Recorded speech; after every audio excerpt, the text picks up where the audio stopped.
Alright, try it and guess. The Yakuza boss got to a karaoke bar in his Toyota and ordered sushi. In what country may it happen most often? Catch the hints. Anime, Sakura, Nintendo. Hey, smart guy, of course! We're talking about Japan. But what do we know about Japan? It seems like a big island somewhere in the Pacific Ocean next to Taiwan, Russia, 2 Koreas, and China. Well, Godzilla ran rampant there every once in a while. Okay, maybe not true about Godzilla. And they have something more: the Emperor, Volcano Fujiyama, and seaweed food.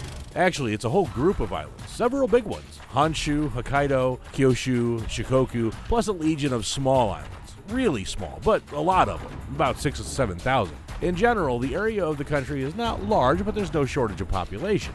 So far, over 125 million people live there. Pretty tightly packed. It feels kind of like chips in a Pringles pack. But that's a developed country with quite high living standards.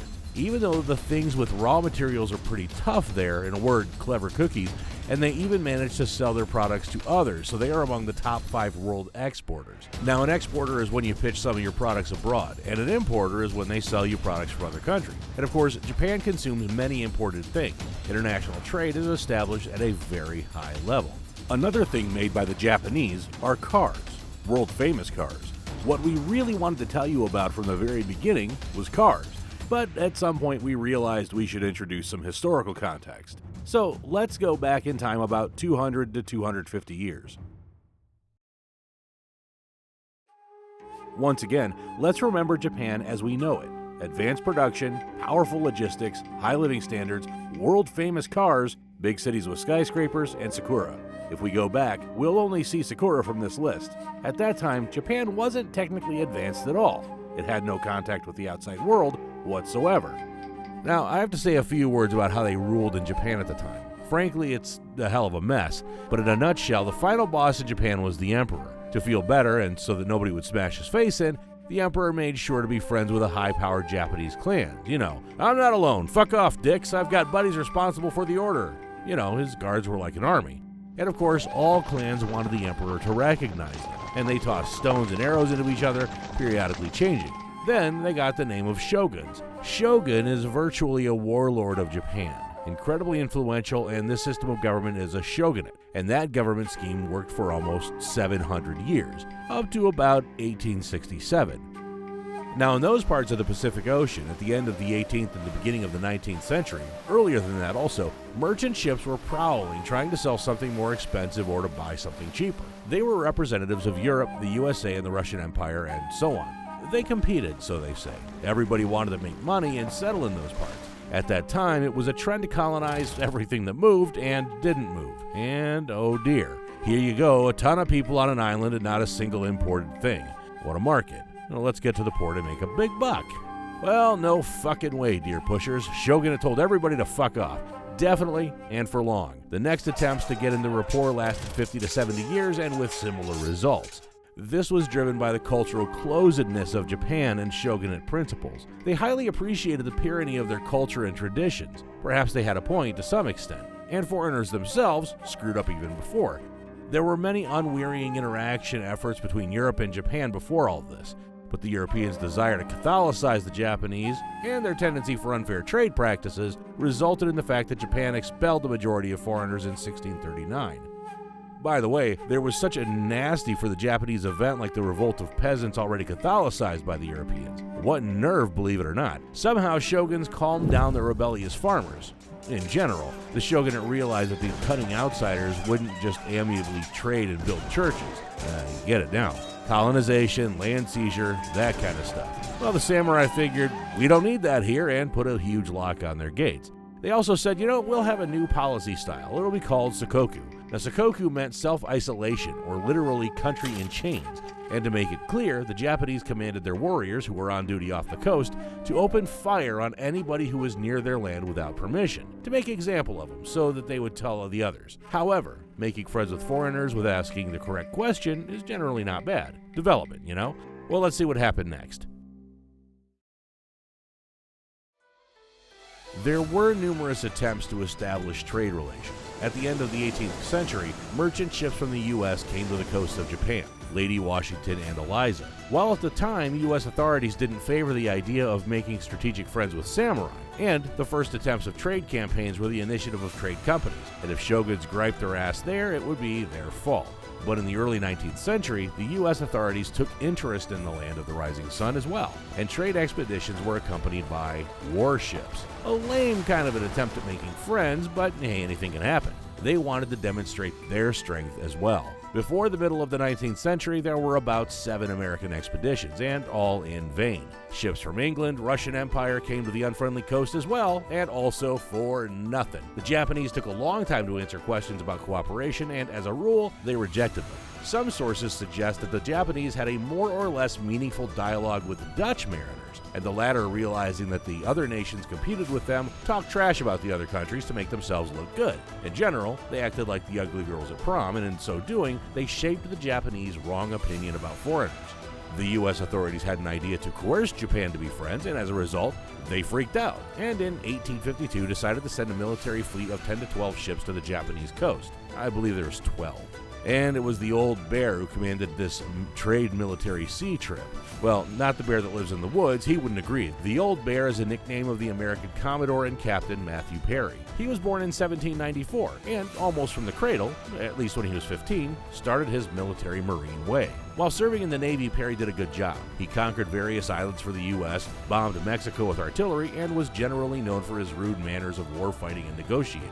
So, for these rude manners, he was dubbed the Old Bear. Just a perfect candidate for a diplomatic mission to Japan, especially if there's not any conversation. The US, England, and Russia were principal competitors trying to catch Japan's interest with their offers. It should also be noted that international political differences started to arise in the Japan shogunate at that time. And just imagine, in 1853, a U.S. fleet with steam fighters, artillery on board, and a landing force came to the Japanese coast. And with a rude fellow at the head, in a word, put up at a state-of-the-art level and full of determination, and they were coming right to the coast of Edo. That's what Tokyo was called back then. The ships didn't respond to the go away to the Nagasaki port, which was a special area for some sort of communication with foreigners. Instead, they just warned that they weren't messing around. Now, at that time, the Tokugawa clan ruled the shogunate. It had been 200 years, and at that very moment when the U.S. ships knocked at the door hard, the shogun was ill and almost to the point of death. Commodore Perry, known again for rudeness for a reason, despite everything he claimed, "If you don't accept me, I will visit the patient with my landing force in 3 days." The elder of the shogunate, Abe Masahiro, held the dialogue for the shogun with the Americans. By the way, this guy was against the confinement and isolation policy at heart. As a result, he accepted documents with an offer from the American delegation and persuaded Perry to give them a year to think. Like, the shogun will recover and we'll discuss everything. Perry and his company promised to come back for the answer in a year, and making a stunning passage along the coast of Japan, they went home. In a month, a Russian frigate came with softer but still insistent suggestions about friendship, and more Frenchmen and Englishmen kept sniffing around. Created quite a tense atmosphere, but Perry and his company did not get home. They found out that the shogun died a few months later. Perry didn't hesitate and turned the fleet around to Japan, and the Japanese were not ready for that plot twist at all. Same old Abe Masahiro, realizing that they needed to decide something, summoned the Japanese meeting with authorities and finally decided to agree to foreign offers. So far, so good. The Japanese, looking at this parade of marine military equipment, made an absolutely wise conclusion.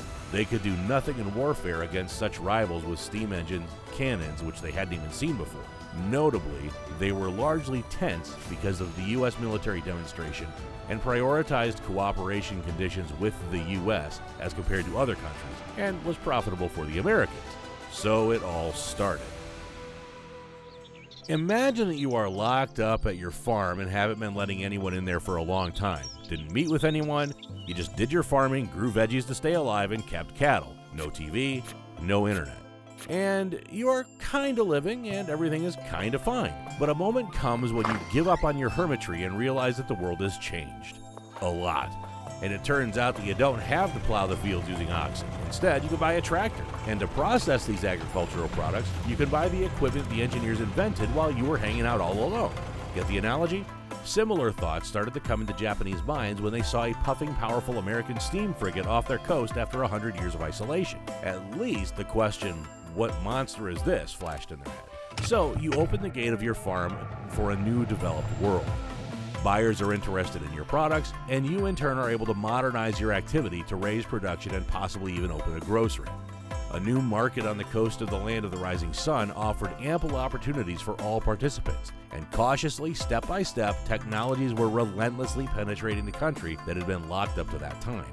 And taking into account that the U.S. entered into very profitable, from the perspective of trade, contractual relations with Japan, plus they had additional ports on the way toward the coasts of other Asian countries, serious development of potential opportunities of the Japanese market was expected. Now, let's try to collect our thoughts. What do we have by the middle of the 19th century? Japan opened to all the world. Sokoku was unleashed after hundreds of years of confinement. The land of the rising sun was ready to hungrily devour and consume new products and fruits of civilization. And the latter were not long in coming, and were already sailing to the land of samurai on the board of foreign ships.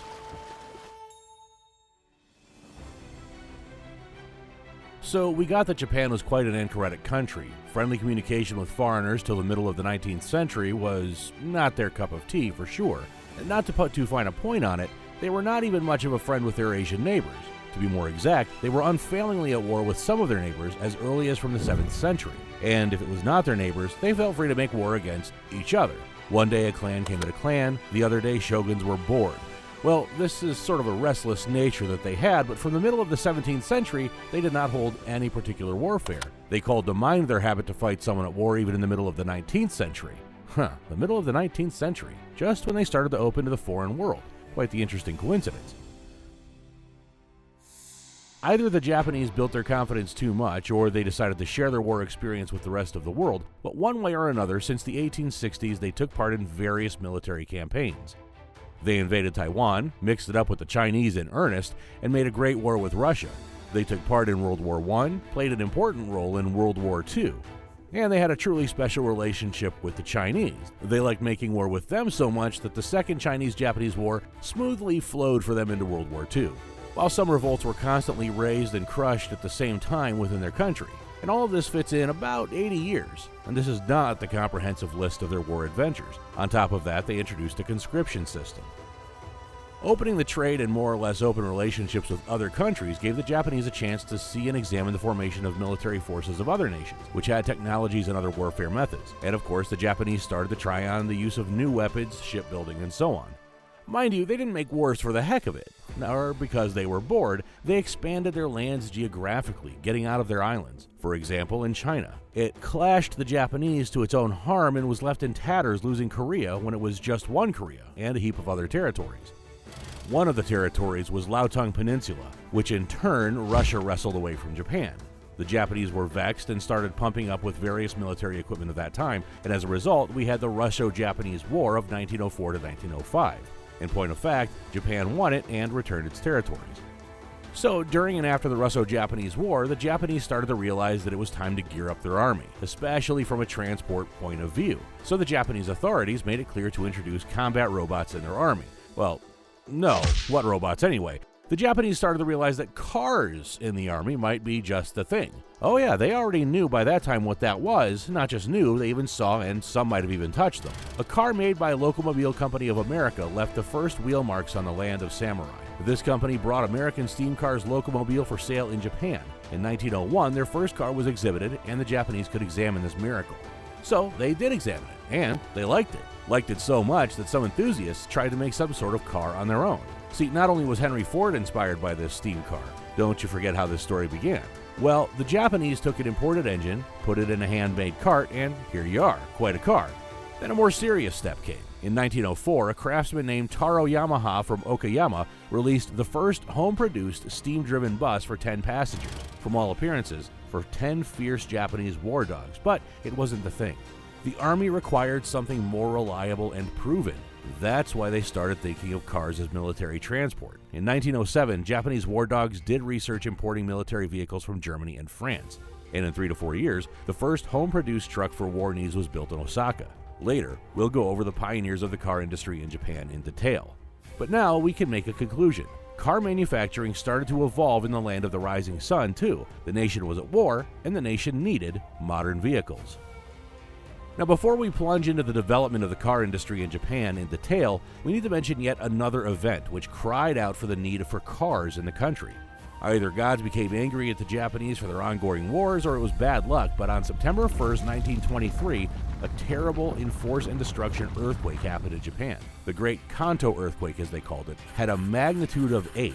10 is completely fucking shit for reference. Destruction was utterly imaginable. Tokyo and Yokohama cities were almost destroyed. The Japanese land suffered quakes for 2 days. Over 300 earth shocks, fires all over the cities, disabled social infrastructure and railways. Now, the history of the U.S. had a similar event in the spring of 1964 in the Gulf of Alaska, 120 kilometers off Anchorage. That, too, was a huge earthquake. By force, the Great Alaskan Earthquake, as they called it, exceeded 8 as well. And only the fact that infrastructure was not so developed in the region and that it had a small population helped to avoid a huge number of victims and the devastation that Japan had suffered. While in Japan, at least 140,000 people died during the earthquake, over 35,000 went missing. Unthinkable numbers. Millions of Japanese were left homeless. The country was in chaos, ruins and revolts everywhere. They even wanted to move the capital to another city. And on top of everything else, those days the Japanese political camp split. Various political parties were born with, well, no stability. And then there's this terrible disaster. In 4 words, hell of a mess. You wouldn't wish it on your worst enemy. But the life of the whole country needed to be restored despite the distress. The Japanese collected themselves and started from a blank slate, and there was a lot of work, both moral on yourself and physical. To facilitate the revival of their country from ruins, the Japanese realized again that they needed cars. A critical need for cars to service the residents of the battered country to restore everything that was destroyed arose, and starting their own car manufacturing from scratch. That time it was unreal. So nice to have the U.S. with its entrepreneurs and car makers. Japan took the next track. First, 800 Ford Model T chassis were bought, they were imported, and remade into Antaro buses.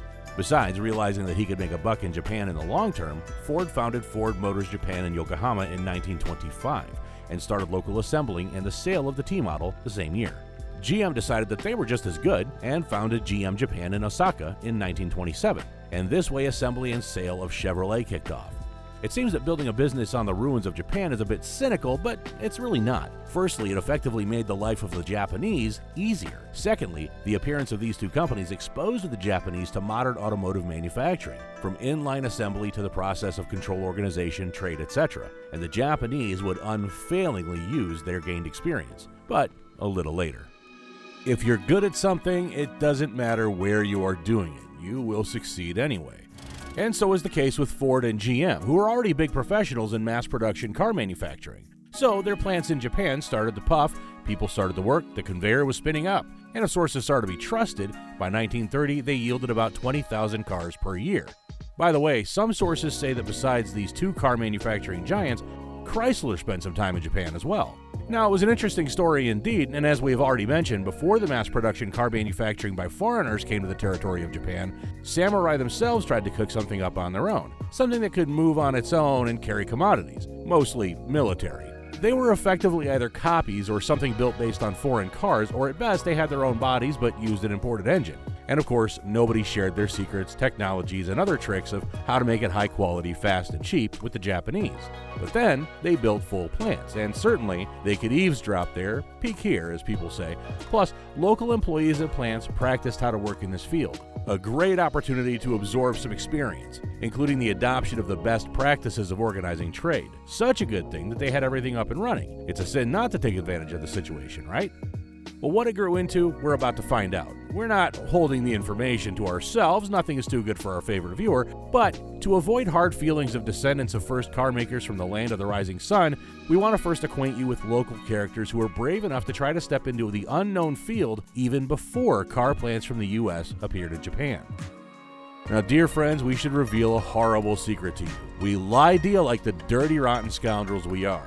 We told you before that a steam locomobile was the first car which appeared in Japan and scared all the horses away in 1901. Well, not exactly. Other information sources confirm that 3 years before the steam miracle in 1898, a child of the French car industry dashed down the Japanese streets, a gasoline car, Panhard et Levasseur. The locals were astonished at the clatter and stench of exhaust gas and nicknamed this devilish cart Zazosia, which was roughly translated to a cart which moves on its own, and went home. So wait a second, a steam car locomobile was therefore the first one. It means we're not to blame for anything, we just clarified it, so your curses are not accepted anymore. Remember, we told you about a Japanese man named Tarao Yamaha who built the first Homeland motor bus with a steam engine for 10 passengers. Now that was 1904, but 2 years earlier, local enthusiasts turned up who opted for a petrol kind of engine after apparently seeing the French petrol Zizousia. In 1902, two Japanese engineers tried to build their own cars with a 12-horsepower gasoline engine based on foreign principles, of course. At least, the principles they were aware of at the time. But unfortunately, both ended in failure at the time. Things didn't work out with Tarao Yamaha's steam bus either, because the steam engine turned out to be generally irrelevant. But in 1907, there was a breakthrough. Now it's overstated a little bit, but it's still progress. Japanese businessman Shintaro Yoshida and engineer Kaminosuke Yoshiyama built the first Homeland gasoline engine car. They called it Kokushan Yoshida Zizousia, which means Yoshida's own car. Now how is it an engineer thinking, inventing, but the name doesn't have a word about him? What a life. As a result, pretty serious production was built on. They cranked out the whole 17 cars. Manufacturing technologies were lacking for sure, and this is despite the fact that Kokusan Yoshida Zizousia was actually a copy of the Ford car. Plus, they needed cash to develop it, and in Japan, people didn't even know about steam engines because of closedness and, well, there you go, some cars. The Army kept a close eye on cars as a phenomenon, but realizing a technology deficit, government support was ambiguous. But the Japanese are pretty insistent, giving up is not really their thing. So when fellows tried their hand in the car field and failed, other fellows took the stage. And more precisely, in 1911, a representative of Japan entrepreneurship named Masahiro Hashimoto made a decision, nothing less than to open a full car manufacturing plant, a plant with a splendid name, Kaishinsha. Hashimoto claimed, "We are about to make motor cars and trucks like crazy. You will all fall out and we'll sell them abroad too." He said it, released several motor cars under the DAT trademark and trucks for the Army, and then closed the plant for good. And by the way, DAT is composed of the first letters of the names of investors who gave money for that enterprise: Den Kinjiro, Ayoma Rokuro, Taikuchi Maitaro. Looking ahead, we say that Hashimoto closed his plant, not forever, but his first attempts were not crowned with success.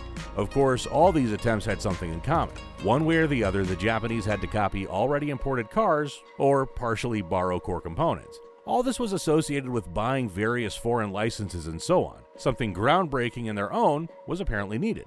And, right, support from authorities would be nice too. When it comes to more or less successful efforts to make something their own in the car field before the arrival of foreign manufacturers in the country, it's impossible to ignore the two brothers Toyokawa. The guys were eager to create an absolutely independent national car, but they had no money. But they did have a father who was somebody up at the Mitsubishi Bank. Now don't be surprised, because there was a bank first and only then a car brand. Generally speaking, Mitsubishi is doing many things. The brothers decided to get their dad to talk in earnest. They explained to him their dreams and ideas and asked for money for all these adventures. Dad put two and two together, contemplated, and decided to help the guys out. Then he helped with the financing of their project, and when he died, his money was used to develop car manufacturing. The brothers opened their own enterprise, Hakiyosha, and started to manufacture cars. Particularly, not manufacture so much, but experiment. By the end of 1920, the first experimental cars with a not Japanese at all name, Ales, were created. One car had an air-cooled engine, another a water-cooled one. When the first Ales was tested, it did no more than 10 meters and died out. It took off, that's already good, the brothers thought, and kept modifying their vehicles. But, and this is an important but, the brothers made all components for their cars in-house and based on original Japanese technologies and developments. This was no longer a game, it actually meant some sort of progress. As a result, following a number of modifications of Ale's first models, in 1923 a car under a new name, Otomo, came into being, and it was Otomo which became a stock Japanese car. Then it would take part in a motor rally, several races, and be ranked second in one of them. Of course, people in Japan noticed Otomo and took interest in it, which has a positive effect on sales. To make you understand the success of the event, several Otomo cars were sold even to China, and this is already a step toward their own car export. After all these marvelous events, a line of cars with different types of bodies and engines was released. And one can say that demand for Otomo cars started to go up. And that's true. But demand was not growing at the rates the Tokugawa brothers wanted. All the same, they had not much experience and the prime cost and price were too high.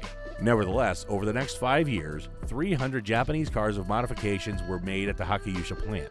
And for the first steps in series manufacturing, these are decent numbers, taking into account that there was nobody to fully adopt experience from. and before that, the country was under lock and key for so many fucking years. Of course, it is not worth comparing them with the US car makers at that time. The latter could already produce solid output. By the way, speaking of them, we've come to the middle of the 1920s again, when the US launched production of their cars in the territory of Japan. Because of this, Hakayosha had to close in 1928. They just couldn't stand such fierce competition with GM and Ford. The Americans offered more advanced and cheaper cars, but things were set in motion. Nice job, Tokigawa brothers. Up to the 1930s, the American car ran rampant in Japan. Now, you might ask a logical question. Where were all the Nissans, Mitsubishis, and Toyotas? Of course, they started to emerge and develop in parallel, one way or the other. But they featured so many interesting things that we decided to make a separate part and tell you about those a little bit later. In the 1930s, Japan was recovering after the cataclysm and kept developing. Already 15 enterprises were engaged in car manufacturing. Nevertheless, the car market was in U.S. hands. Now, for reference, from 1925 to 1936, over 200,000 cars were manufactured at the plants of car makers from the USA, and only 12,000 cars in total were made by local Japanese car manufacturers. But all things pass sooner or later. The Japanese authorities decided to take matters into their own hands, and to do it harshly as only a samurai can. In 1936, they adopted a law aimed at supporting their own car manufacturing. The result of this law was basically expelling all foreign car productions from Japan. Tough, but fair. Certainly, their own manufacturing suffered to some extent too, because new developments and technologies went away with foreigners as well. However, over the years of American operations, the Japanese managed to adopt and master many things. They were already prepared for independent work in this area. So by 1939, the beginning of World War II, locals took the car industry stage in Japan to make a name. And how did they manage it? We'll tell you about it in a week. Mitsubishi. Do you think one story can combine ships, military jets, banking, Jackie Chan, racing, and 3 diamonds? Easily. Even though the list of words seems like gibberish and incoherent, the fact is all these words make up important parts of the origin and development history of a famous Japanese company, Mitsubishi Group. So, let's discuss it in detail. Almost everybody in the world knows or has at least heard about Mitsubishi, and the first thing that comes to mind is, of course, cars. And you're absolutely right. The company created a legendary Mitsubishi Lancer Evolution, a racing car that collected multiple awards in different races and became a legend. So now it's time to ask the question, what is the connection between Jackie Chan and Mitsubishi? Well, it's not a mistake, and don't worry, I'll explain it to you. Mitsubishi Motors had a long-standing advertising contract with action star Jackie Chan. So next time you drink a bottle of beer and watch an old Jackie Chan movie, pay attention to the cars on the screen. What you will see will remind you of our story. For example, the film Cannonball Racing 2 stars Mitsubishi in the leading role. Alright, well, let's go back to the history of the company. Ships, jets, and everything else has a connection and an explanation, believe me. Here we present an interesting and detailed story for you to learn the story of Japanese giant Mitsubishi Group, a consortium of independent Japanese companies in all kinds of industries, except for spaceflight. But wait, in 2020, Mitsubishi Electric decided to expand the space system business and built a new plant for satellites. Well done. Apparently Mitsubishi Group can do pretty much anything they want. Well, let's take a closer look at who Mitsubishi. Ernest Hemingway once said, "Every man was born for a single mission." Did you study literature at school? Ever read Hemingway? You know he was a talented writer, right? But if we're talking about Mitsubishi, his quote doesn't apply. The company slogan should be, "We'll try it and we'll do it." Now, perhaps he thought that Mitsubishi was into cars from the very beginning, but they weren't. They tried their hand in almost everything before they got around to making a car. Once upon a time, at the end of the 19th century, there was a brave and ambitious young man who lived in Japan. His name was Yataro Iwasaki. In fact, Yataro belonged to an ancient line of samurai. However, the family had so many debts that Yataro's grandfather had to sell his title. Imagine, you could sell a title back then. Well, the samurai family sold the title and started farming. When Yataro grew up, he wanted to study philosophy, but he had to quit and return home because his father had some problems with local authorities. Yataro tried to solve those problems, but ended up in prison himself. Imagine that. Now, he was not in prison for long and was released. Things looked up for him. Instead of farming, he got a job at the shipping and trading company, and he worked very well. The company belonged to the famous, at that time, Japanese clan Tosa. They were very powerful and authoritative. Now let me remind you, ladies and gentlemen, the story takes place at a time when Japan had just emerged from isolation and was making great strides in all directions. Japanese government supported industrialization and modernization. Not like before, the traditionalists would have hung you from a sakura tree for trying to introduce something foreign. No, just kidding. Japanese took on a different course. It was a good time to start a business. So in 1870, Yataro Iwasaki founded his first shipping company, Tsukumo Shokai. To do it, he leased 3 steamships from the Tosa clan. Later, he renamed his company from Tsukumo Shokai into Mitsukawa Shokai. Does that ring a bell? Mitsukawa? Does it remind you of anything in the present? Now, many Japanese historians oppose the claim that Yataro Iwasaki founded a company from scratch, and there's no need to shout this to the entire Pacific Ocean. It's much more correct to say that the Tosa clan founded Tsukumo Shokai. Yes, Yataro Iwasaki played a major role here. He was in charge, but not the owner. Anyway, let's continue. In 1873, Yataro Iwasaki bought the company Tsukumo Shokai from the Tosa clan. Now remember that at that time, its name was Mitsukawa Shokai. There is something familiar as later he renames it Mitsubishi Shokai. Finally, he becomes an owner and a president of the company. Actually, the company was renamed so many times, but we'll mention the most important names. In our story, we'll just call the company Mitsubishi and ignore the different prefixes for the sake of simplicity. Now, probably you're wondering what Mitsubishi means. Well, we'll tell you. Yataro Iwasaki was a serious man and an entrepreneur. He respected those who helped him and didn't forget the good. So when he thought about the logo for his company, he acknowledged the Tosa clan, who gave him his first job and helped him with his first steps in business. The Tosa clan had 3 oak leaves as its coat of arms, and the Iwasaki family coat of arms was 3 diamonds. Yataro decided to combine these 2 symbols, and he got the logo, which we can see today on Mitsubishi cars. Indeed, the word Mitsubishi is translated as 3 diamonds. Beautiful, isn't it?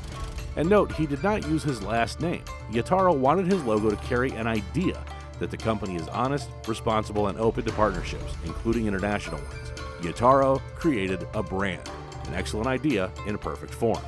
So what's next? Yataro sees Japan's military expansion and decided to make friends and get support from the government. That's why, in a beautiful gesture, he supplied his ships for the transfer of Japanese soldiers to Taiwan in 1874. How patriotic. Yes, the Japanese government understood that they wanted to do business with Yataro Iwasaki and gave him ships and resources left over from the recently disbanded Postal Service. Yataro Iwasaki was happy to use it as a foundation for growth and power. Government connections began to pay off. Yataro had a friend in the Ministry of Defense who helped him with many issues. It's difficult to say to what extent the personal connections influenced business. However, the fact that Mitsubishi got more than 80% of Japan's shipping market by 1877 is undeniable. Back then, Mitsubishi could already be considered a major corporation. In Japan, the company are called zaibatsu, which means conglomerate or large association. By the 1880s, Mitsubishi owned shipyards and warehouses and ports. They even owned mines and insurance companies. And let me remind you that Japan has a lot of islands. Whatever is your business, you're bound to use the services of shipping companies. Yataro Iwasaki owned every 8th ship in Japan. Even unfriendly competitors had to use Mitsubishi's services, ships, warehouses, and insurance arrangements.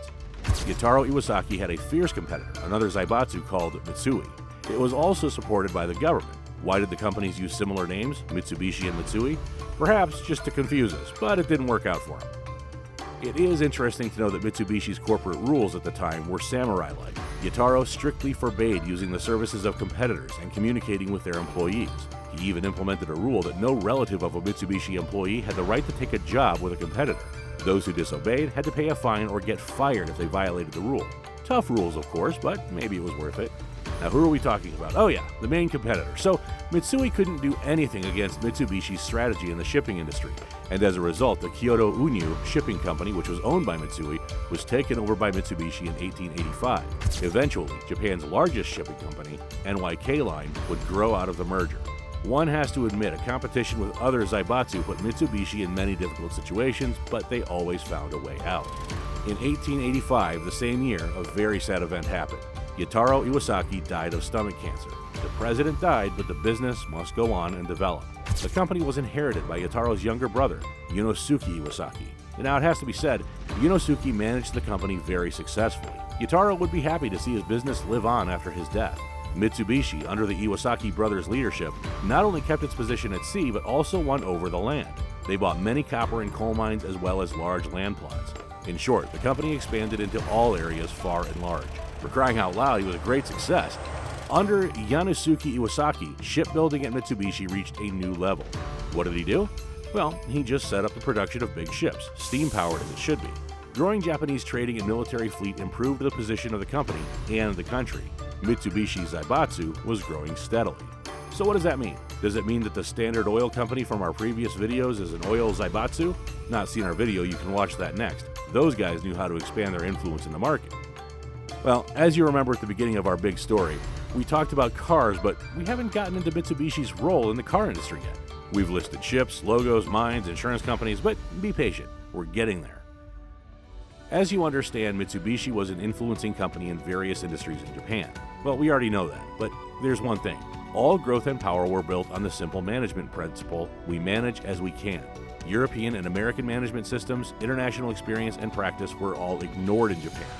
Well, if you haven't had it, you need to get to it. Yataro Iwasaki had an older son. His name was Hisai Iwasaki. By wise decision of the father, Hisai was sent to study in the United States. Eventually, he graduated from the University of Pennsylvania, where he studied American know-how in management. When he returned home in 1893, he was appointed the president of Mitsubishi.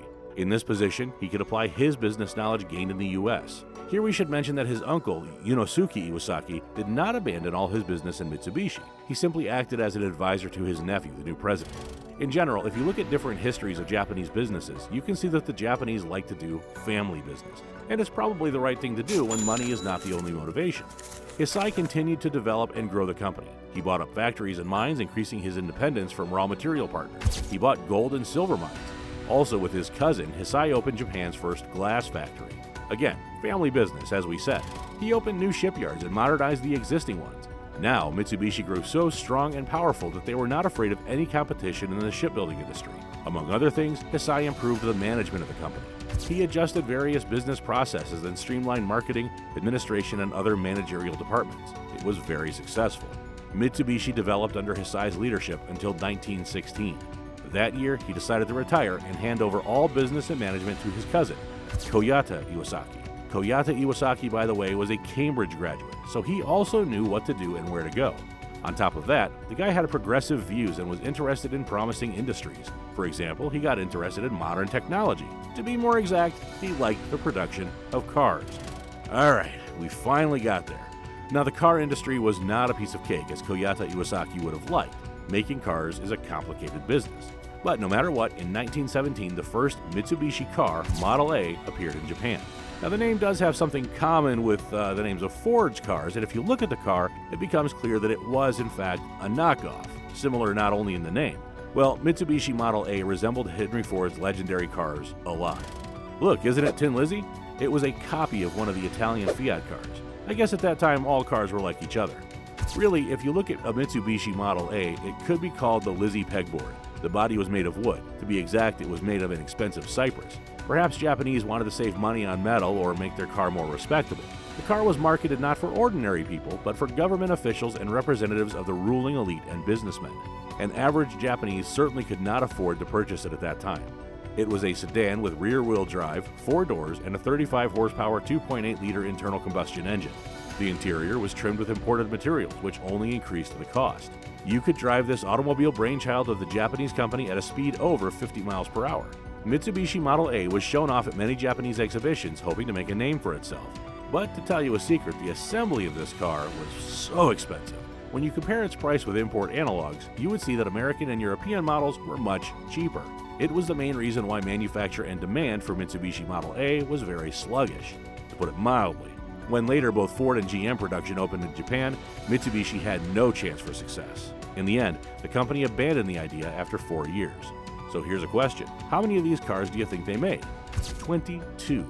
Only 22 Mitsubishi Model A's. It means 5 cars per year.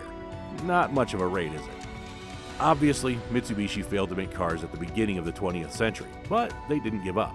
They decided to innovate and invent. In fact, Mitsubishi was not discouraged and he was not going to give up car production. Knowing that the Japanese army needed trucks and that there were big government orders on the horizon, they decided, hey, let's make trucks for the army. So they did. The first experimental truck was made in 1918. It was the Model T1.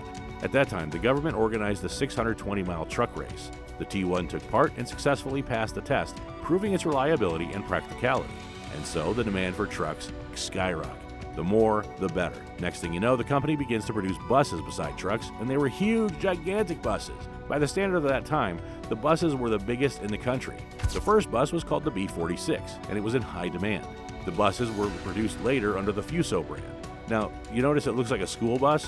By the way, all those cargo passenger vehicles came in handy while dealing with the earthquake consequences in 1923. In general, Mitsubishi ventured into the automobile industry again in 1920s, and in 1931, they made a breakthrough. The engineers of Mitsubishi created the first Japanese diesel engine for automobiles. It was 450 AD model with a capacity of 70 horsepower. Naturally, these engines were installed in trucks and buses right away, and they were sensational. In general, I have to say the 1930s was a good time for Mitsubishi. The country was rebuilding after the earthquake, the economy was recovering from crisis, it gave huge impetus for growth. The company at that time introduced and implemented new technologies in production in all industries, including the production of cars. For example, in 1934, Japanese engineers from Mitsubishi invented and produced a four-wheel drive passenger car, PX33. They announced that they would develop the direction of SUVs. Why? Why not? It was a time when the great-great-grandfather of present Mitsubishi Pajero was born. In addition, the 1930s, the company developed several new diesel engines. The aspiration to innovate and to develop new technologies, combined with a desire to be better than their competitors, made Mitsubishi who they are, and to this day, the Mitsubishi Group live up to its motto.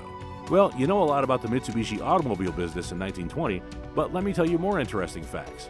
Guess what? Mitsubishi ships sailed the seas, Mitsubishi cars drove on the roads. What's missing?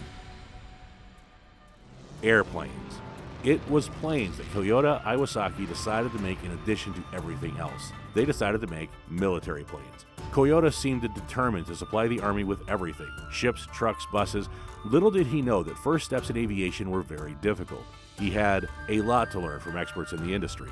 In 1918, Toyota sent Dr. Kumeso Ito to travel to Europe to gain experience. This doctor was a modest guy. We couldn't find his photo, and we only know his name. It's unclear why a doctor, but okay. To be accurate, we should mention that a few years earlier, Mitsubishi had already begun doing something for aviation. Toyota Iwasaki got wind of the Army's need for aircraft carriers and decided there was room for some serious action.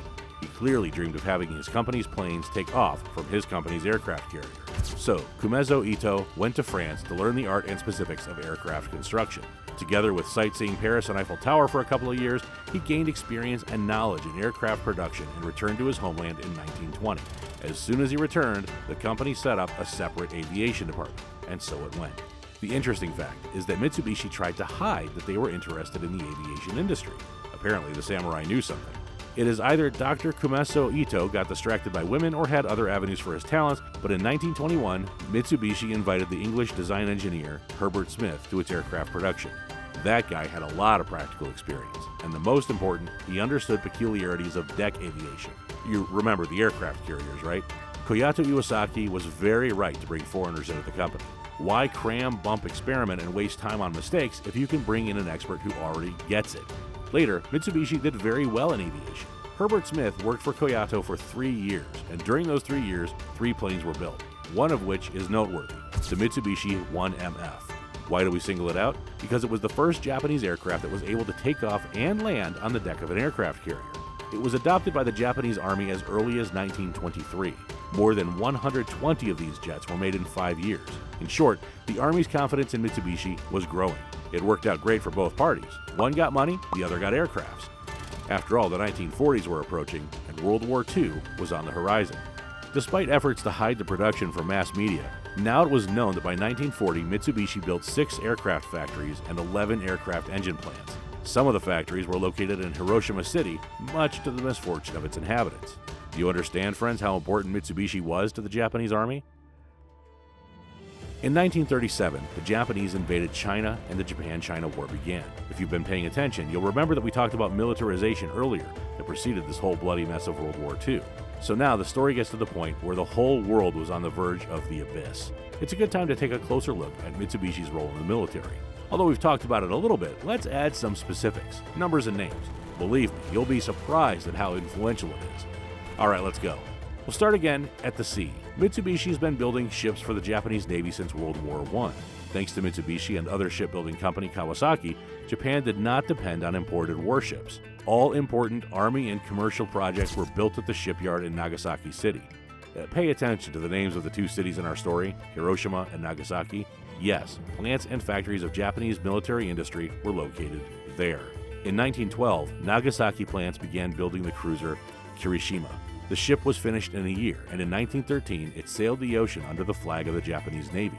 In 1915, they began building the battleship Hyuga, which was even larger than the previous one. Later, the company built a great number of cruisers, destroyers, super battleships, and even L-1 type submarines. It means that Mitsubishi supplied the Army not several ships, but most of the ships in the fleet. The first ships were already equipped with steam turbine engines. Advanced technology was used for the vehicles for the Army. Now let me explain that the words cruisers and destroyers mean the type of large warships stuffed with artillery and equipped with heavy armor. The first aircraft carrier was built at the shipyard in Yokohama and built by the company Mitsubishi in 1933. That was the cherry on the cake. We do not have too much time to dwell on all the details of Mitsubishi's participation in the military shipbuilding, so let's summarize that by the beginning of World War II, the Japanese Navy was a great power due to direct contribution of Mitsubishi. In military aviation, after the creation of Mitsubishi 1MF, about which we mentioned earlier, the pace and improvement also increased. In 1936, the old 1MF was replaced by the more perfect A5M deck fighter, and after a while, in 1939, the legendary A6M-0 appeared. That was the one that attacked Pearl Harbor in 1941, when the Japanese made a horrible meat grinder on the island. Indeed, this plane was a scary predator in the sky. They say that one of the original planes was filmed during the making of the movie about Pearl Harbor. During World War II, even the American pilots admired the plane. It was maneuverable and fast, a real masterpiece. How can we prove to you that the plane was popular? The best proof is that from 1940 to 1945, Mitsubishi built over 3,800 Zeros, and another 6,500 were built under license by other Japanese companies. The A6M-0 also carried the infamous suicide bombers. Now, these aren't made-up legends. The Japanese Army had kamikaze pilots. In addition to aircraft carriers, Mitsubishi also produced bombers, torpedo carriers, and spy jets in huge quantities. Almost all Japanese aviation during World War II was built by the Three Diamonds. And now we are going to hit a nail. Mitsubishi also made tanks in series production. They also sold their licenses to other companies. They had been assembling tanks since 1936, so by the beginning of World War II, many Japanese tanks, both light and heavy, were Mitsubishi tanks. Compared to airplanes and ships, they didn't make such a big splash in tank building. Now, here's an interesting thought. What are Japanese cars famous for? Reliability. And where does that come from? Have you ever thought that it is because once, before the Second World War, all Japanese production was for the Army? During the war, machinery must work without fail. Maybe that's where Japanese reliability comes from, combined with the samurai attitude, of course. And now, let's get a bit distracted from the car world and take a look at what was happening around it. Japan in World War II. Friends, we've already told you quite a bit about the Japanese industry. However, the picture will be incomplete if we do not mention in our stories about Japan the sad event for all mankind that was the Second World War. Perhaps there is not a single corner in the world that was not affected, even if not directly, by this bloodiest and most terrible war in the history of mankind.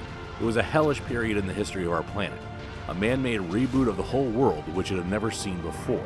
And Japan played one of the main roles in this bloody performance, along with such large countries as the USSR, the USA, Germany, and the UK.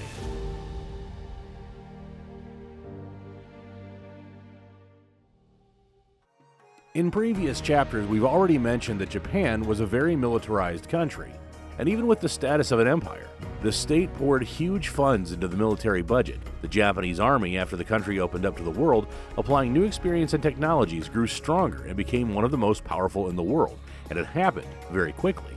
Many would envy such a pace, and here it's necessary to explain and understand one fact, or rather to give an answer to the question, why? Why did the Japanese need all of this?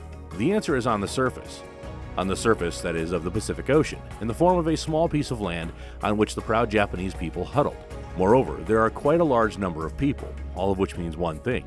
The empire needed new resources and territories. This would strongly ensure the development and growth of the economy and the country as a whole. Japan was simply aiming to expand its influence in the Southeast Asia as much as possible. Well, the methods of achieving these goals, as we understand, have already been chosen. The seriousness of intentions can be confirmed to you by the fact that in the best years for the Japanese army, the military budget was almost half the country's budget. Almost half. According to this indicator at the time, perhaps no one in the world could surpass the formidable samurai. And of course, with such military power, Japan could not have missed participating in the most ambitious military campaign of the 20th century, which Adolf Hitler from distant Germany was about to begin. But before Japan officially became a participant in the Second World War, its valiant and motivated warriors were quite successful in the nearby regions, and they were not even confused by the fact that almost any invasion of the Japanese into the territory of any country meant just insane logistics. After all, it was necessary to transfer a lot of troops and weapons, since all this was originally located and produced on their island. So, it was also necessary to ensure the movement of all these forces onto enemy territory. Can you guess where the historically high demand for trucks, military and transport ships, aircraft and aircraft carrier groups came from? An example of Japan's struggle for its interests can be in the military campaign in Manchuria. More precisely, there were several of them. Now, it is the northeastern region of China and part of the Russian Federation, and at the end of the 19th and beginning of 20th centuries, many states claimed their rights to these Asian territories. Most of all, of course, China, known at that time as the Qing Empire, had claims to Manchuria. In fact, it was a historical part. In general, it's probably worth telling a little bit more about this region, and it seems like everyone, or at least many people, have heard about it, but no one really understands where it is. Firstly, the region is so called in honor of the people who once lived and had their own state there, the Manchus. It is located on the very edge of the Eurasian continent, near the Japanese islands. Very convenient, by the way, to attack it from the sea. You see what we're talking about. If we talk about the current location of the countries, then, as we said, one part of Manchuria is a part of China, and the second one is part of the Russian Federation. These main parts are separated by the Amur River. Some sources indicate that the modern Sakhalin Island was also part of it, but this is not accurate information. In the south, the Chinese part of Manchuria mainly borders the DPRK. In ancient times, Manchuria did not live quietly in any way and was divided into separate regions, then united again. Now you can meet Manchus, Mongols, Tungus, Koreans, Japanese, and Russians there. But besides China, it was also Russian and of course Japan, which was also looking at Korea at the same time. And Japan's disputes with Russia over this issue eventually escalated into the Russian-Japanese War of 1904 and 1905, in which Japan won and established its spheres of influence on the territory of Korea and the southern part of Manchuria. All this once again gave the Japanese Empire confidence in itself and in its army. The most important thing is the correctness of the chosen path. Obviously, the Japanese also wanted to restore order and get rid of all Western European colonies in Southeast Asia. But, as we remember, it was difficult with resources, and it's a bad idea to fight with the Europeans without proper preparation. That's why Japan decided to upgrade its military skills and seize resources in mainland China. Moreover, the Qing Empire, aka China, collapsed and weakened as much as possible. The moment to invade China was the best you could think of, and so in 1931, Japan again invaded even deeper into the territory of Manchuria, and this time using all resources. China didn't really resist. As a result, Japan took control over huge territory, including Korea and Manchuria, which then formed the state of Manchukuo. In this new state, even though the Chinese emperor seemed to be in power, he played a nominal role. In fact, everything was under the control of Japan. This is at least evidenced by the fact that the Japanese army was based in Manchukuo. And it turned out that Japan had direct access to the borders with the rest of China and Russia than the USSR. In fact, the base for further conquests was already formed. And on July 7, 1937, Japan committed a provocation against China, resulting in a local battle between parts of the army of China and Japan. This conflict is known as the Lugao Bridge Incident. It was a very strange, somewhat funny, and seemingly staged story from Japanese military leaders, and some people say it could also be the machinations of the opposition forces of China in order to make the ruling leadership confront Japan. By the way, this provocation is also known as the Marco Polo Bridge Incident. If you don't go into too much detail, then it was like this. One part of the bridge was controlled by the Japanese army, which allegedly conducted exercises in those parts. And on the other part of the bridge, there were Chinese soldiers stationed in the Wanping Fortress. Nothing foreshadowed trouble, but early in the morning on July 7, 1937, a message came to the Japanese fortress that a Japanese soldier had disappeared during the exercises, and Japanese commanders ordered Chinese forces to unlock the gate as they would look for him there personally. The Chinese twisted a finger at the temple and sent the Japanese proposal to hell. In response, the Japanese had already presented an ultimatum threatening to bombard the fortress, and in general, they kept their word. They opened fire on the fortress at night, and even occupied part of the bridge. But the Chinese called for reinforcements and pushed back the Japanese forces and completely liberated the bridge. After that, the parties seemed to even try to agree on something, but periodically would shoot at each other.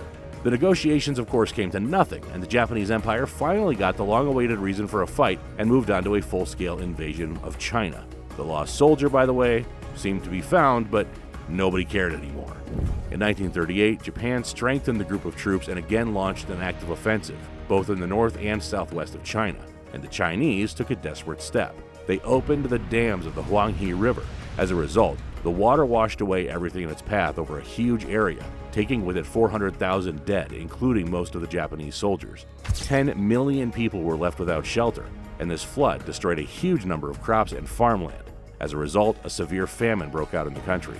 And so in 1939, the Japanese Invincible Army received two very painful slaps in the face. First, they were seriously defeated and forced to partially withdraw, backed by the Chinese army.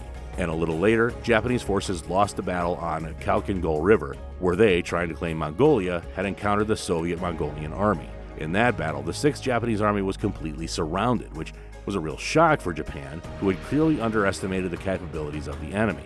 As a result, a truce was concluded with USSR. Thus appeared the Non-Aggression Pact between Japan and the USSR. By the way, the same document was signed between Germany and the USSR, and as history showed, they pretty much just wasted paper. And when the invasion of Germany and the USSR into Poland began in 1939, the Japanese decided not to get into the European conflict, since they themselves had enough worries. It would seem that a powerful alliance between the USSR and Germany was maturing in Europe. But after a while, despite any agreements, on June 22, 1941, Germany launched an invasion of the USSR.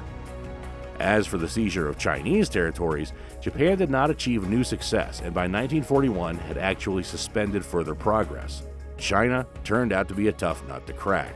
After all these events, there was a change in priorities in the minds of the military leaders of the Japanese Empire. And doubting the 100% success of land military campaigns, the Japanese began to reorient their military capacities to the maritime direction. If it didn't work on land, time to try it at sea. Despite the fact that China showed its power, the Japanese Empire would not be an empire if it abandoned its expansion plans. Now the samurai have already thoroughly aimed to subjugate the colonies of European countries. Moreover, they have already had plenty of combat experience. They decided to start with the British colonies and the Dutch East Indies, and of course they immediately got a bunch of sanctions from the host countries of the colonies and the United States. Japan's reserves and assets abroad were frozen, and a complete embargo was imposed on oil imports to Japan. And this was almost the entire volume of imports to this country. In such conditions, it would be hard to fight, because there would simply be nothing to refuel military equipment with, and their own resources and reserves would not last long. In general, the economy was under threat after imposed sanctions. Japan needed to come up with something urgently. And then, the United States began supplying weapons to China. It was necessary to act decisively. By the way, this development of events as a whole strategically influenced the course of the entire Second World War, because despite the Non-Aggression Pact between Japan and the USSR, the Japanese had a secret plan with Hitler, according to which, as soon as Germany captured Moscow, Japan would immediately begin an invasion of the USSR for its part. But the Blitzkrieg was delayed by the Germans, and then the rest of Europe and the USA blocked the fuel supplies. The Japanese immediately denied the idea of invading the USSR and focused on nearby regions. Who knows how it would have been otherwise. So, in the current situation, the Japanese General Staff decided that it was necessary to crush all the colonies of Western countries in Southeast Asia, thus to provide yourself with an advantage in geographical location and at the same time to get additional resources. After all, if the enemy does not have military bases in the Pacific Ocean, they will have to conduct military operations thousands of kilometers from their native shores, and this, to put it mildly, is inconvenient. And of course, the main problem for Japan was the US Navy. Now, it's unlikely that Japan considered a complete victory over the Americans, but some kind of stunning pinpoint strike could be inflicted. Japan decided to hit the most sensitive pain points, and in this situation, the enemy would hopefully think about negotiation. So, on December 7th, 1941, the Japanese armed forces shook the Pacific region and Southeast Asia. One of their main targets was the US Pacific Naval Base at Pearl Harbor in Hawaii. The Hawaiian operation of the aircraft carrier forces of the Japanese Combined Fleet against the U.S. Pacific Fleet was developed by Admiral Yamamoto Isoroku. The strategic main goal of this operation was the conquest of the entire Southeast Asia, including the oil fields of the Dutch East Indies. Early in the morning, Japanese planes took off from aircraft carriers located 230 nautical miles from the Hawaiian Islands. The submarine fleet was also involved. The first wave of the attack consisted of 183 aircraft that appeared over Pearl Harbor at 7:55 local time. The Japanese managed to achieve complete surprise. The damage to the U.S. base was simply incredible. Now, about this sad event, we would need to shoot a whole separate video. Surprisingly, the United States did not lose a single aircraft carrier on that Black Day for the Navy. The next day, the U.S. declared war on Japan, and Adolf Hitler, being impressed by the success of the Japanese, in turn declared war on the United States on December 11th. Italy joined him. and on December 13th, Romania, Hungary, and Bulgaria also declared war on the United States. In parallel, the Japanese army was developing a powerful and lightning-fast offensive directly in Southeast Asia. It captured Thailand, attacked the Philippines, and forced surrender of British troops in Singapore. This base was a symbol of the military power of the West in Asia. More than 80,000 British soldiers and officers were captured at that time. As a result, in 2 to 3 months, Japan managed to capture almost the entire Southeast Asia and a number of islands in the Pacific Ocean. By the middle of 1942, the Japanese Empire had a huge territory on its hands. But it's one thing to capture, and another thing to keep. But all these successes of Japan were crossed out in June of 1942 in the Battle of Midway, where, due to dubious decisions of Japanese military leaders, the Japanese Navy and aviation suffered a serious defeat in battle with U.S. forces. Such a defeat that they simply could not carry out any further offensives. This was a turning point in the Second World War in the Asia direction, and at the same time on the mainland, the USSR stubbornly opposed Hitler's Germany. Now, Japan was no longer thinking about expanding the empire, but was trying to keep at least what they had conquered. And as you know, an empire collapses exactly when it stops developing. The Japanese tried to persuade the US and Britain to negotiate in order to fix the agreements in their favor, but unsuccessfully. The Allied forces, realizing the situation of Japan, allowed themselves to be distracted by the Western European direction, and Japan tried to raise activity in China again. Maybe this would have been possible to achieve success on the mainland. As a result, they were able to conquer a certain part of the Chinese territories but lost some of the conquered islands, which returned back to the Allies while the main Japanese army conducted operations in China. In 1944 and 45, a series of battles followed on the islands of Southeast Asia, the result of which was the liberation of territories from Japanese troops. The empire was crumbling. In Europe, Hitler faced new troubles. And how was the Japanese economy? No, it was disgusting. Can you imagine? Everything was thrown at militarization. If a few years before the war it didn't have much of a social impact, then during the war, when everything was sent to the front, the commercial economy was killing itself. Everything worked for the army, and by 1945, everything was sad. The war, which was supposed to expand the influence of the Japanese Empire and create a powerful economic force in Asia, smothered this opportunity with its own hands and set the economy back for about 15 years. There was rampant inflation, worse than what we see now. Half of the industries were destroyed, cities burned by bombing, and as before the war, Japan's budget was heavily dependent on trade with Western countries. Under the new conditions, the economy simply collapsed, saying, "Have you guys lost your minds? Everything started out so well. What kind of aircraft carriers and torpedoes? What bombs and planes?" There wasn't even enough for domestic needs, let alone trades with foreigners. The people were gradually falling into a deep depression about it, deeper than the Mariana Trench. The good thing is that after the war, the Japanese succeeded in directing all the developments and technologies toward peaceful means. Automobiles, motorcycles, new engines, and other things began to appear instead of killing machines. But that happened later. After the surrender of Japan during the occupation by Allied forces, mainly the US, the economy began to slowly come around. Decisions were essentially made by the victors. Many laws were passed, old regulations abolished, and Western schemes for building the economy were introduced. The U.S. contributed a lot to the development of Japan after the war. Even military orders for the U.S. Army were carried out by Japanese companies after the war. In addition, the Japanese economy was demonopolized. Corporations were banned, and as they grew, they took over everything and killed the market. John Rockefeller would not have appreciated this. And a huge number of hands which had held guns the day before were set free and began to rebuild the country. Together with the revival of industries, exports were gradually restored. The reforms were carried out in the tax sphere and the social sphere, and the budget management was renewed.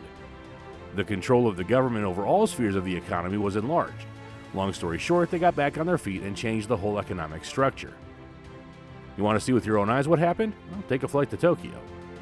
It is also important to talk about the military pressure on Japan from the north. In August of 1945, the Soviet Union, which had already beaten Hitler's Germany, took over. And it did so, I should say, thoroughly and tastefully. The Japanese were knocked out in a month from the southern part of Sakhalin and the Kuril Islands, and the fortifications there were very serious. But the Soviet troops conducted several daring and cunning military operations using subversives behind enemy lines, aviation, and sea landing. In Manchuria, it took almost 2 weeks to eliminate Japanese ground forces. In addition, the Soviet troops also occupied part of Korea.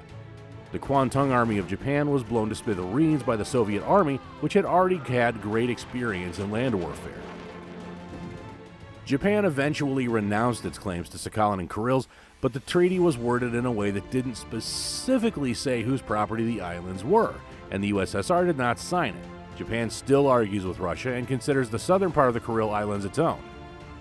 But things could have been much worse, because Marshal Vasilevsky, the commander of the operation on the island, was ready to give an order to occupy the second largest island of Hokkaido. But the order was eventually canceled and the possible occupation did not take place. Otherwise, they would have divided Japan by a wall like Germany, and that's it. All in all, it was a series of swift military actions. It was a result of which the USSR resolved the issues and finally made the Japanese realize that it was pointless to continue the war.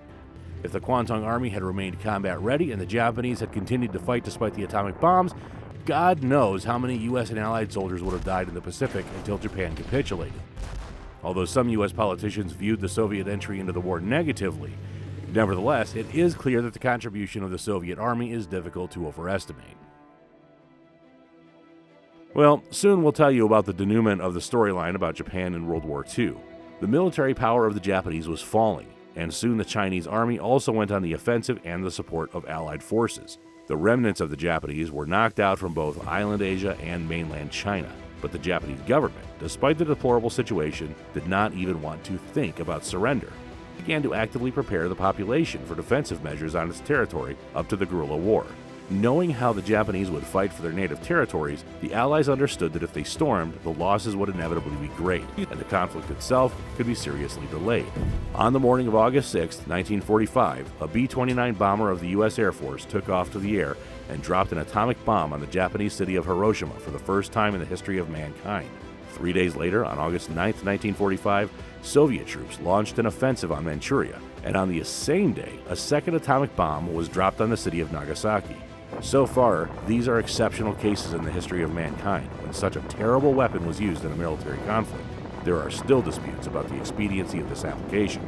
As a result of these bombings and the consequences of them, according to various estimates, about 150,000 people died. After such a shock, the Japanese leadership agreed to surrender. On August 15, 1945, Japan announced this, and the act itself was signed on September 2, 1945. By which time the Japanese had finally been knocked out of Manchuria. This day is considered the official date of the end of the Second World War. There are a lot of smart heads analyzing and figuring out why Japan lost the war. It was with a bang, with surrender, not with some kind of peace agreement. We also decided to speculate on this subject on the basis of the information which we as bloodhounds were able to dig up in various sources and put together. We're not experts, but believe me, we tried. Some people screamed that everyone was scared to death of the atomic bomb and immediately was ready to sign anything. But if you think so too, then you don't know the Japanese very well. There is an interesting fact that even after the devastating bombings of Hiroshima and Nagasaki, the Japanese still expected some local but significant military success, one that would have forced the enemy to talk about peace agreements and avoid occupation and surrender. And about the atomic bombs, they reasoned it this way. Well, yes, it blew up, but for sure the US only had 2 bombs like that. Well, we'll tell you secretly, the Japanese even had their own atomic program, luckily only had. No, the atomic bombing was not 100% the key point. In such a bloody play as war, the effect of cumulative mistakes, events, and wrong decisions works. For example, at a certain moment when it seemed to be a good time to go to war with the USSR, the Japanese were in no hurry. And when Hitler was getting his ass kicked and the success of his campaign was already very questionable, they started to think, is it worth it? What would have happened if the Japanese Empire had attacked the USSR in time? Who knows? Hitler and Japan coordinated their actions very poorly, very damn badly in fact, and that's a good thing. We also remember that the Japanese were beaten badly at Midway, plus we still had fresh memories of how the Soviet army led by Zhukov destroyed them at the Kalkagol River in 1939. Yes, that very talented George Zhukov, under whose command the USSR had defeated Hitler, but then he wasn't yet so famous. So all of this made one realize that sometimes defeat tastes bitter. They are not so invincible, but it was hardly a mass judgment. Japanese propaganda smashed all doubts like a hammer. The kamikazes alone were something to behold. They were practically worshipped in Japan, and the people were proud of them. And another thing, even when surrender seemed inevitable, everyone understood that the Japanese army could simply not comply with the emperor's decision to surrender. Such incidents had already occurred during the war. That's why it was essential that the actual forces, the military forces, supported the decisions of the political forces. Otherwise, everything could have gone very wrong. But anyway, the desk was already being carried out on the deck of the battleship Missouri. In the process of forming the act of surrender, the Japanese leadership asked for one condition: to leave the formal status of the emperor as the ruler of Japan. Surprisingly, even in such a situation, they did not forget about their traditions and the honor of the emperor. When we look at Japan now, it's hard to imagine that everything we told you about was real, but at the same time, we see how the priorities of an entire country can change and how useful it can become for society, despite the fact that some 80 years ago, this country set completely different goals for itself. After the war, the country lay in ruins. The majority of the army was either captured or killed, all of the conquered territories were lost, there were no resources, the country was under massive sanctions, economics died. But the Japanese wouldn't have been the Japanese if they hadn't brought everything back. After the war, things didn't work out well for Mitsubishi. After the victory, Allies decided to disband all major industrial zaibatsu. Why? Because they supplied and supported Japan's military power. And it wasn't just Mitsubishi. All big businesses were split up. Fortunately, they weren't destroyed. Humanity was not interested in Mitsubishi's achievements because most of them were used in a bloody war. Koyata Iwasaki tried to find a way out. He addressed his partners. "We've always been good partners. Why are you doing this to us?" You have to admit that as a business partner, Koyata really had always been very reliable. Nevertheless, Mitsubishi Zaibatsu was dissolved in 1946. The company was divided into dozens of small subsidiaries. It is a similar story of Standard Oil: divide big if it's too influential. So Zaibatsu were split up, and the trade name Mitsubishi was forbidden to use at all, until 1952. Then, the ban lifted, and all subsidiaries returned the name Mitsubishi. After several mergers in 1954, there appeared again the Mitsubishi Corporation. And they went back to their glory days. To be more exact, they started to grow and expand their business on water, in the air, and then many other places. And of course, in the automobile industry. In 1970, a division of Mitsubishi Motors emerged. At first, they made scooters, trucks, pickups, and then started to make cars, despite the fact that they did not do well in the beginning of the 20th century. This time, though, they succeeded and it worked. Everybody in the world knows the Mitsubishi model families as Lancer, Galant, Colt, Pajero. At the end of the 20th century, Mitsubishi Motors invented the GDI system of direct fuel injection for gasoline engines. It gets the fuel injected directly into the cylinder under pressure through nozzles. In old gasoline-powered engines, the fuel mixture injects into a manifold, a reservoir, and is sucked out by a vacuum into the cylinders. Mitsubishi engineers came up with a great idea for fuel economy. Eventually, having recovered from the post-war shock, Mitsubishi became a huge company again, proving that it was impossible to be useful in peacetime and forget about past sins. In the automobile industry, they achieved excellent results. In fact, at the end of the 20th century, Mitsubishi cars were the third most popular in Japan. Third place. And who do you suppose took first and second place? And we'll tell you all about that in a moment.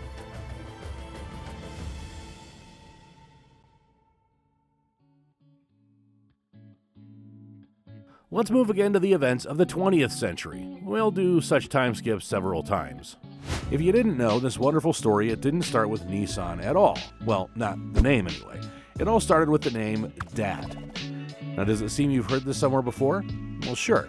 We told you earlier that in 1911, an entrepreneur named Masujiro Hashimoto decided to open a factory, Kwaishinsha Company, for the production of cars. He turned to cars after he graduated in the U.S. at the University of Michigan, in the capital of the American automotive industry, Detroit. In that story, we also mysteriously added that his factory was kind of closed, but not completely. Now, that's not quite explaining anything, so let's explain everything now. Let's refresh our memory. What else do we know?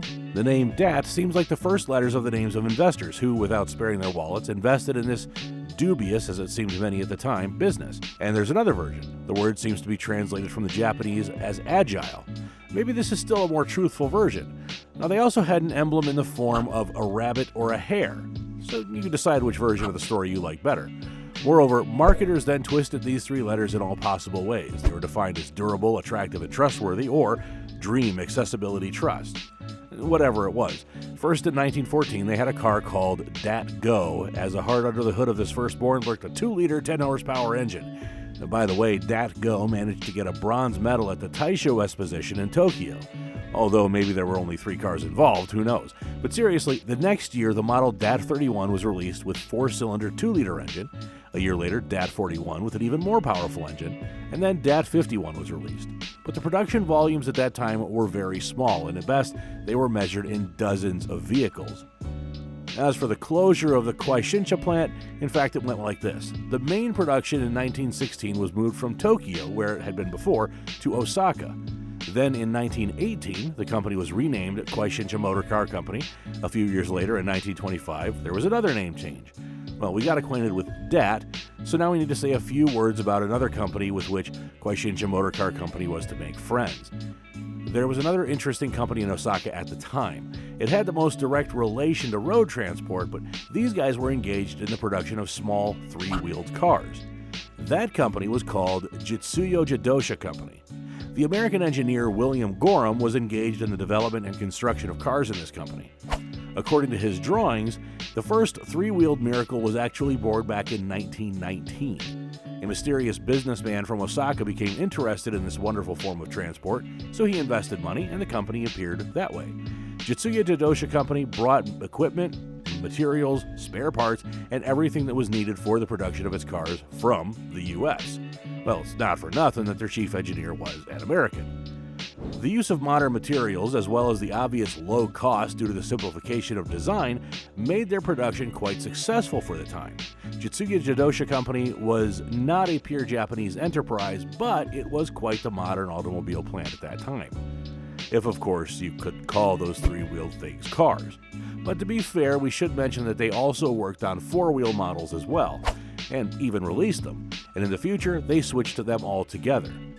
By the way, the first three-wheeled cars were named Gorham in honor of the designer, and hey, why not? Ford himself could do the same thing, so anyway. From 1923 to 1925, Jitsuya Jidosha Company also began to produce light cars and trucks under the trademark Lila.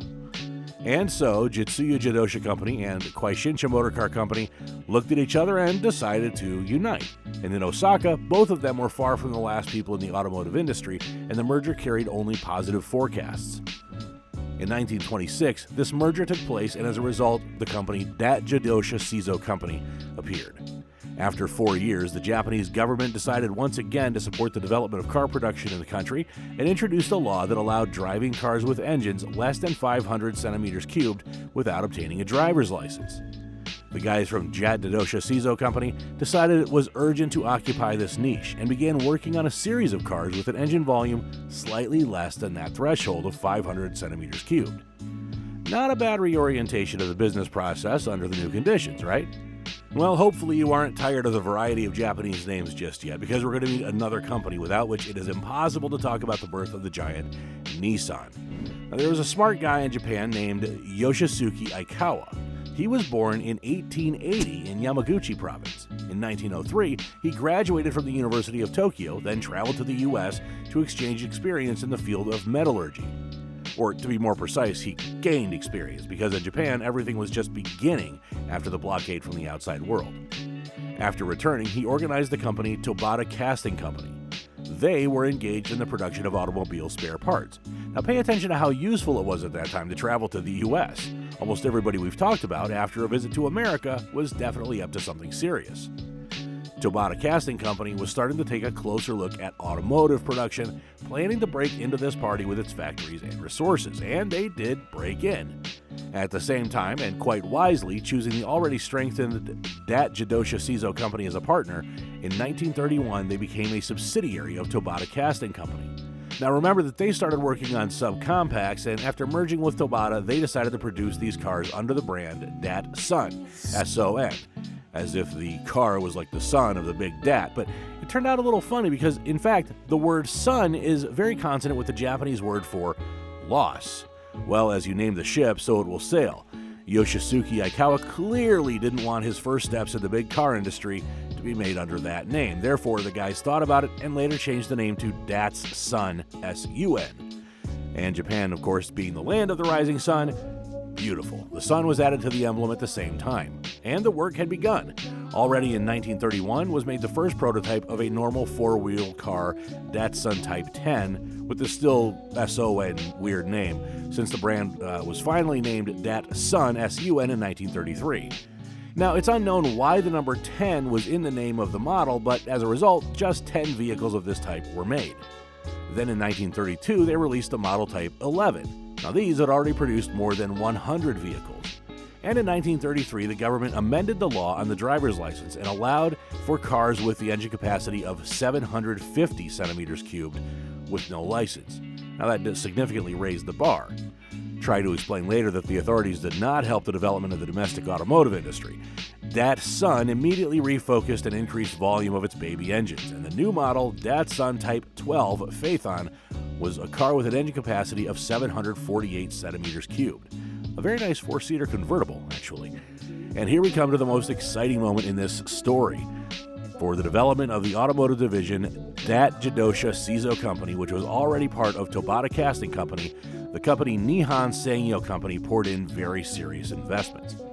Now pay attention to the first three letters of the name of that company. The financing was so influential that by 1933, absolutely all investments in the automotive division came from Nihon Sangyo Company. And in the same year, the former company, Dat Jidosha Seizo Company, was renamed simply Jidosha Seizo Company, losing the word Dat. And Yoshisuke Aikawa became its CEO. He believed very strongly that cars were the future, and finally, in the summer of 1934, the company was renamed in honor of its main investor, Nihon Sangyo Company, and became Nissan Motor Company Ltd.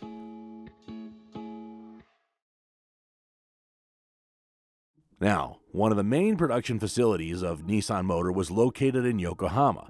They still had their headquarters and factory there, and that's when the Yokohama plant was launched.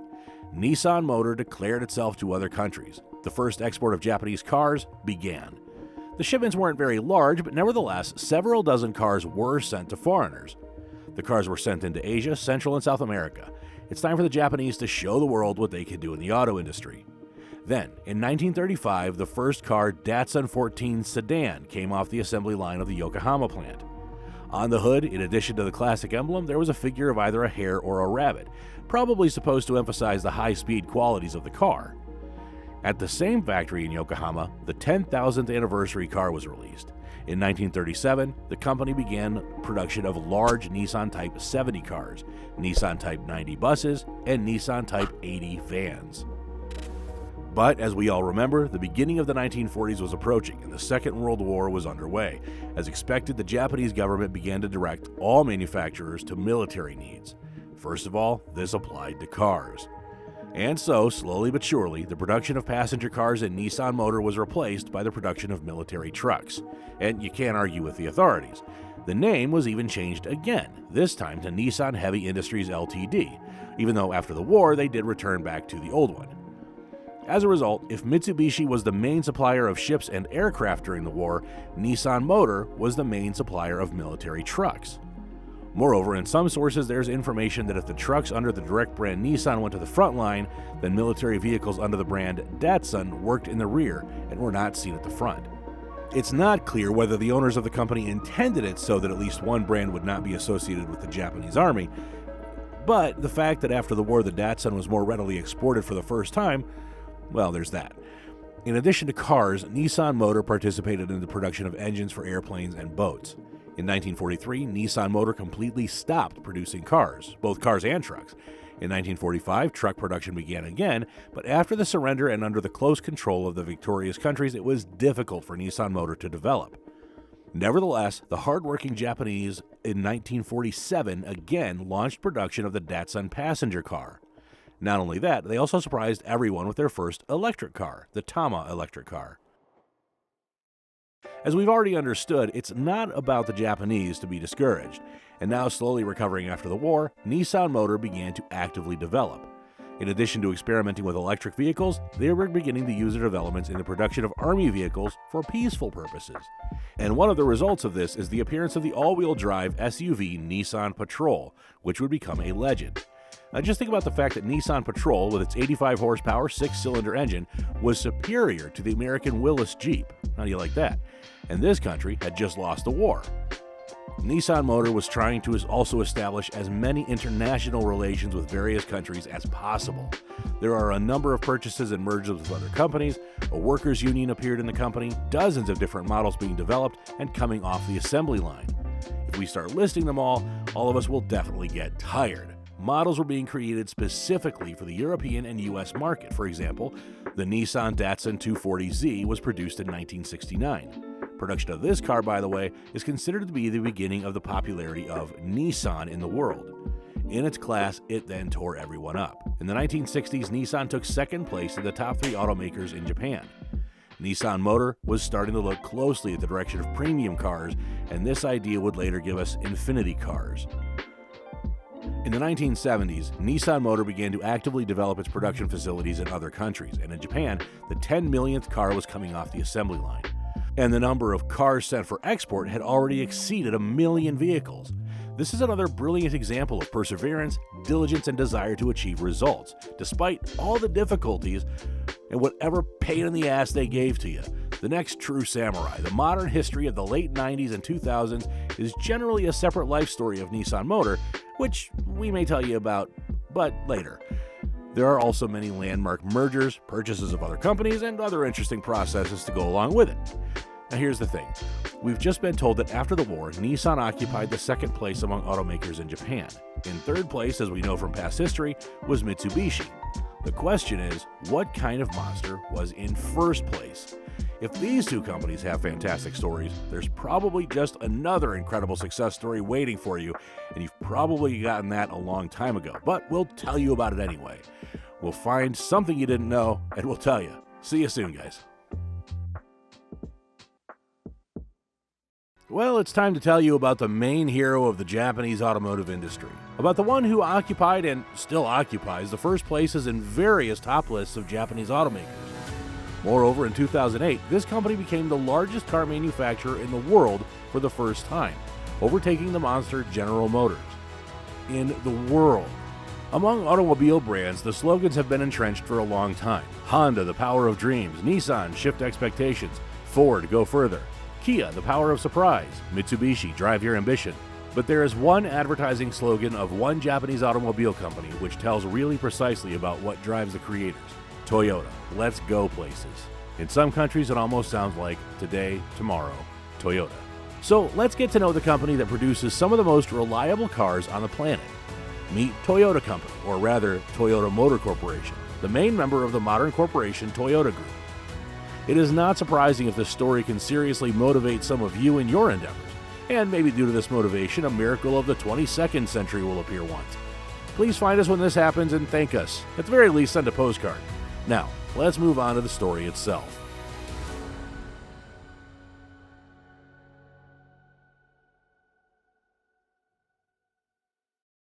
Now is February 14th, 1867. In Europe and America, people celebrate Valentine's Day, and at this time in Japan, in the town of Kosai, was born a baby who, having grown up, will lay the foundation of the automobile giant Toyota.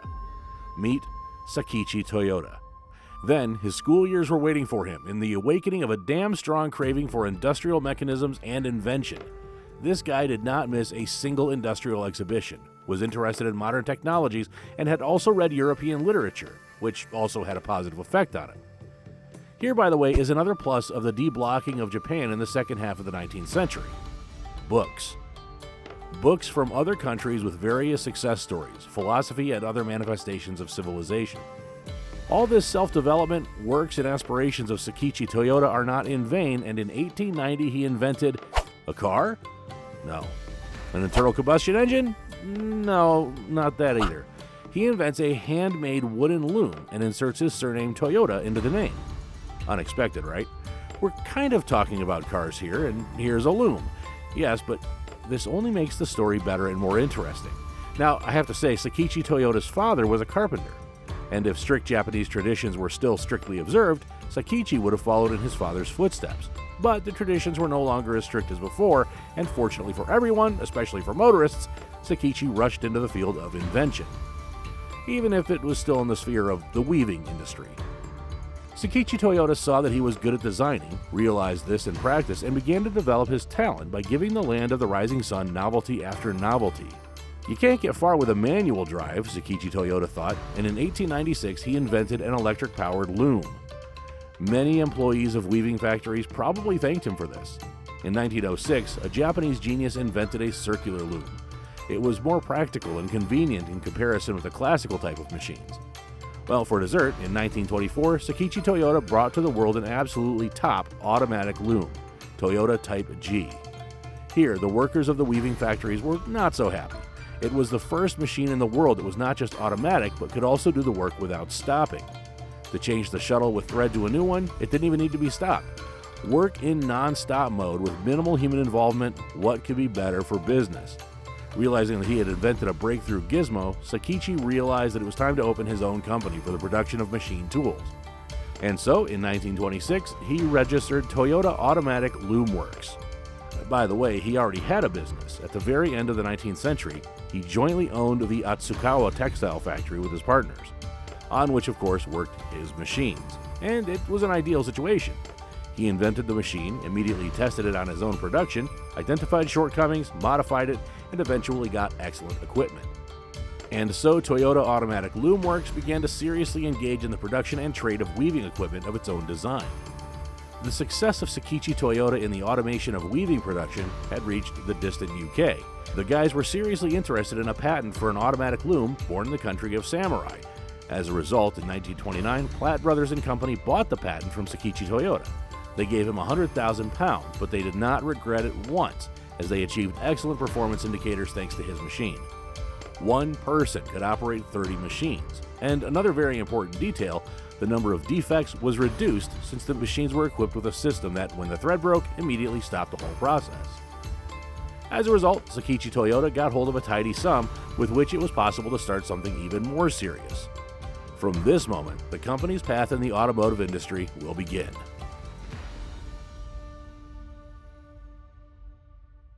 Unfortunately, no one is eternal, and in 1930, Sakichi Toyota left this world. All the business of the company passed to his son, Kichiro Toyota. There are many legends and versions of how and why Kichiro decided to engage in the automotive industry. One of them, the one that we'll stick to, is that it was his father's last wish. Before his death, he allegedly told his son that this was his dream, which he had to realize. Whether this is true or fiction will remain a mystery, but Kichiro Toyota invested the money earned for the patent on the machine to open a new division that was supposed to develop and invent its own cars. This is an indisputable fact, and 5 years later, in 1935, the first models were built, the Model G1 truck and the Model A1 passenger car. Once again, we see how boring the pioneers of the automotive industry call their offspring, and not only the Japanese. After all, it could have been called the Samurai or Tsunami or something else. So now there were only Model A, Model T, and similar names around. But let's not criticize. After all, the main thing is the content. So, Kichiro Toyota has a Model A1, which in fact was the first prototype. In 1936, it was slightly modified and began production of a serial car, Model AA, with a 6-cylinder engine and capacity of more than 60 horsepower. Later, the Model AB was added. It had a convertible body. As we already know very well, at first, the Japanese copied a lot of things from Western cars. Model AA was no exception. On the contrary, it was the embodiment of creative copying of Ford, Chrysler, and Chevrolet developments. But you also need to be able to copy. Toyota Automatic Loom Works did it well. The car came out very high quality, but unfortunately, not cheap. It was the high cost that did not allow them to be sold in large quantities, and a little more than 1,400 vehicles were produced, which, in general, is a good start. You probably noticed that in all our stories, at the beginning of the road, Japanese automakers had the same problem: high cost. After all, Ford's philosophy of simplicity and accessibility is of great importance in this business. Moving on. Time to talk about that legendary logo. At first, it was something like a diamond with the family name of the founders inside. Then, for reasons of a more pleasant pronunciation, the letter D was changed to the letter T, and we received the well-known trademark Toyota. Some sources say that in addition to pleasant pronunciation, there was another bonus in favor of the letter T. To write the word Toyota in Japanese, you had to make 8 movements, and 8 is a lucky number. Actually, the Japanese are fans of symbolism. This change occurred in 1937 when the automotive division of Toyota Automatic Loom Works Company became an independent Toyota Motor Company. Well, the modern emblem in the form of several intersecting ovals appeared as a result of an open competition for the best offer among 20,000 participants. And as a result, cars with this sign are rolling around the world. There are also a lot of legends going around here. What does it mean after all? We like the one that says that the intersecting figures are a reference to the thread inserted into the eye of a needle. That is, referring us to Sakichi Toyota and the origins of the company, when it was still engaged only in weaving and looms. Beautiful and symbolic. There is another interesting tradition that has moved from the textile production of Toyota automatic loom works to car assembly work. If one of the workers discovered a problem during the assembly process, all production was stopped and the defect was eliminated in all directions in order to reduce the risk of defective products. That's where the origins of the legendary reliability of Toyota cars may lie. It seems that the story with the lucky number 8 gave a result, and Toyota Motor Company in 1937 received an order from the government for 3,000 trucks. Guaranteed profit allowed them to invest in their own research and development. It was time to stop copying other people's technologies. And with the funds from this order, a separate automobile plant was built in the city of Kuromo. This plant would become the heart of the city, and indeed the city itself would become the Japanese Detroit, and later renamed the city of Toyota altogether. Toyota Motor Company is beginning to implement a full-cycle production strategy. In simple terms, the company bought or opened enterprises for the production of components, aggregates, and everything needed to assemble cars. As a result, they were no longer threatened by supply failures and disruption of production or its stoppage. Everything was in their hands. Well, as we learned earlier, when the Japanese government orders a lot of heavy trucks, it seems clear what that smells like. Difficult for humanity. 1940s were approaching. By the beginning of World War II, Toyota Motor Company had almost completely switched to the production of trucks only. Of course, for the needs of the Japanese Army. If we compare the participation of Toyota in the technical support of the Army with Mitsubishi, of course, the roles of Toyota are a little more modest and the achievements not so loud. Undoubtedly, Toyota Motor Company was an important component of Japan's military machine, but it all came down mainly to the production of trucks and lightly armored vehicles. Although there is information about the participation of Toyota in the creation of four-wheel drive amphibious vehicles of the Suki type for the Japanese armed forces, Japan had big problems with raw materials for production, and cars for the Army were as simple as possible. They even installed just one headlight to save money. In total, the company produced more than 40,000 units of various automotive equipment for the Army during the war period. In the last years of the war, the company tried to work on lighter four-wheel drive SUVs based on the same Model AA. From these attempts appeared a dozen all-wheel drive experimental AK-10 pickups. And Toyota Motor Company supplied a large number of engines for other factories for the production of military equipment. Well, the textile industry Toyota took an active part in providing the Army with uniforms. All factories, without exception, were put to work. During the war, a considerable part of the infrastructure of the Toyota Motor Company was destroyed, as well as the whole Japanese industry. But no matter what, Kiichiro Toyota was faithful to his father's dream and was not going to give up. Toyota made a decision to start production of a new car model. And so in 1947, among the ruins of the capitulated country on the broken roads, the Model SA appeared. This car had a new body design, somewhat resembling a Volkswagen Beetle. Improved suspension, reduced dimensions, 2 doors, 4-cylinder engine. In general, it was a neat and good car. But there was an economic crisis in the country, and the population did not have enough money even for a moped, let alone a car. For the automaker, these were simply disastrous conditions. For example, from 1947 to 1952, Toyota somehow produced only 300 cars and was almost on the verge of bankruptcy. They had to cut workers, which led to riots and strikes. In general, it was a situation which you will not wish on your enemy. Here, there are some interesting points worth mentioning. Various post-war industrial control systems operated in the country, and at this time, in relation to car manufacturing, a terrible injustice has reigned. The joke is that the prices of raw materials were not particularly controlled and grew rapidly, but the price of cars, on the contrary, was strictly controlled. Imagine, you had to spend more and more resources on the production of one car, and you could not raise the price for a vehicle with all your desire. It was like a nightmare. It is not difficult to guess how this affected the already weakened business. More and more losses, and the Toyota company employed a large number of staff. When things don't go well, here come the job cuts. The company has repeatedly said that it would try to avoid such measures, but sometimes the reality is cruel. The workers' unions, sensing that the case smelled of layoffs, almost began to rebel. Misunderstandings and dissatisfaction between them and the company's management constantly broke out. Kiichiro Toyota was terribly worried about this and was really nervous, so nervous that in the end he became seriously ill. As a result, the management and decision-making were handled by the Council of Top Managers. And in the spring of 1950, the company still made an unpleasant decision about the voluntary retirement of more than 1,500 employees. After such a statement, real and large-scale strikes had already begun. For 2 months in a row, riots continued among workers supported by the union. Production volumes had fallen by 70%. It was a deadly situation for the company, and that's where Kishiro Toyoda acted like a real noble samurai. In June of 1950, he announced his retirement. Thus, he admitted his guilt and took responsibility for himself. Such an act cooled the ardor of the workers, as they respected their boss very much, and such a step raised his authority. And most importantly, it worked. The strikes stopped, and the company was on the road to recovery. So the company also had to get into a big loan to stay afloat. And then apparently the lucky number 8 worked again. It was 1952. The Korean War was thundering at full volume. The U.S. Army needed military vehicles. And the USA, realizing that Toyota was ready for anything and had considerable experience in the construction of trucks, ordered the production of more than 4,500 Army trucks, plus the subsequent maintenance of the equipment. Now here it is that very financing, the breath of oxygen so necessary for a bloodless company that was on the verge of ruin. Thus, Toyota Motor Company had another chance, and despite the fact that Kichiro Toyoda died in 1952, Toyota did not miss this chance and still got out of the shit it found itself in after World War II.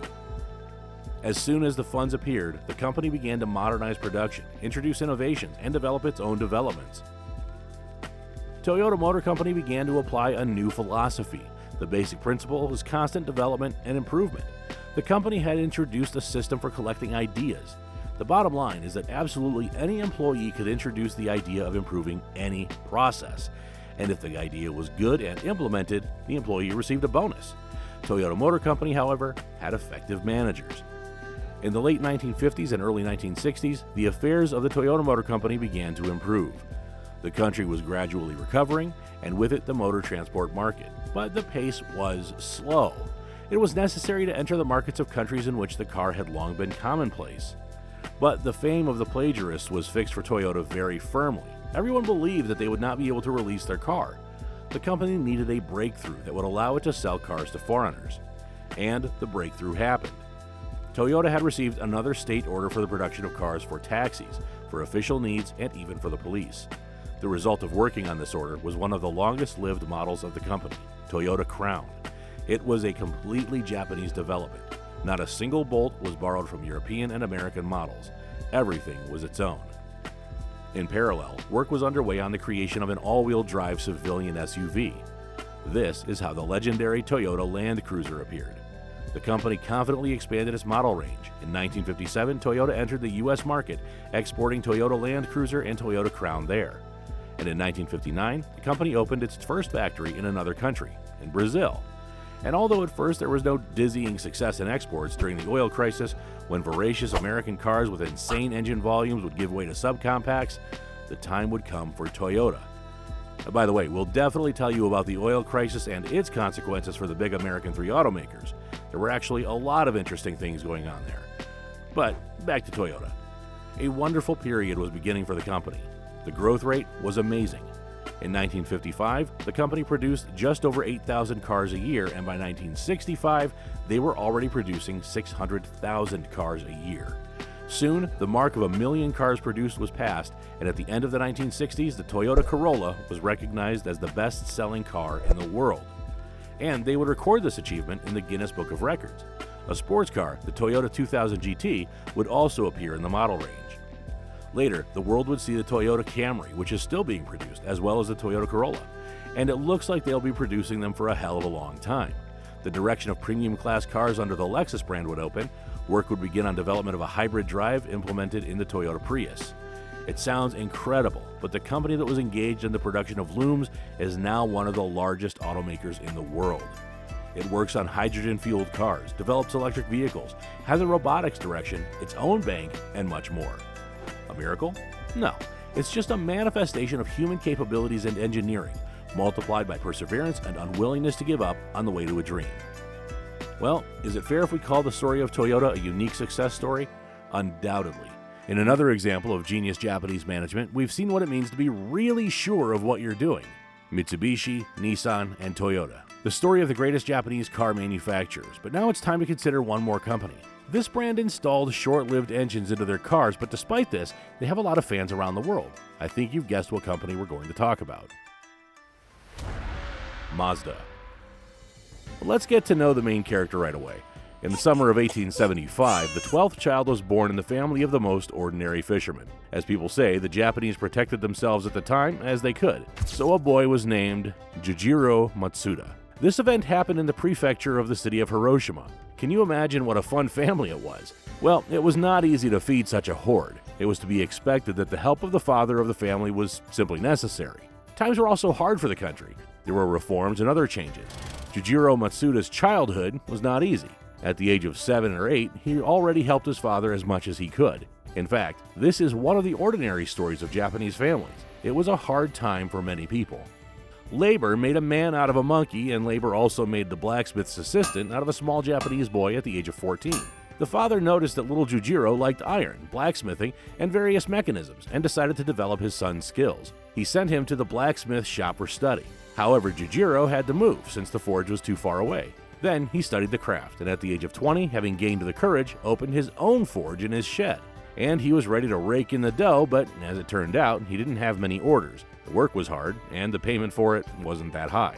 Therefore, Jujiro Matsuda was forced to wind down his first business.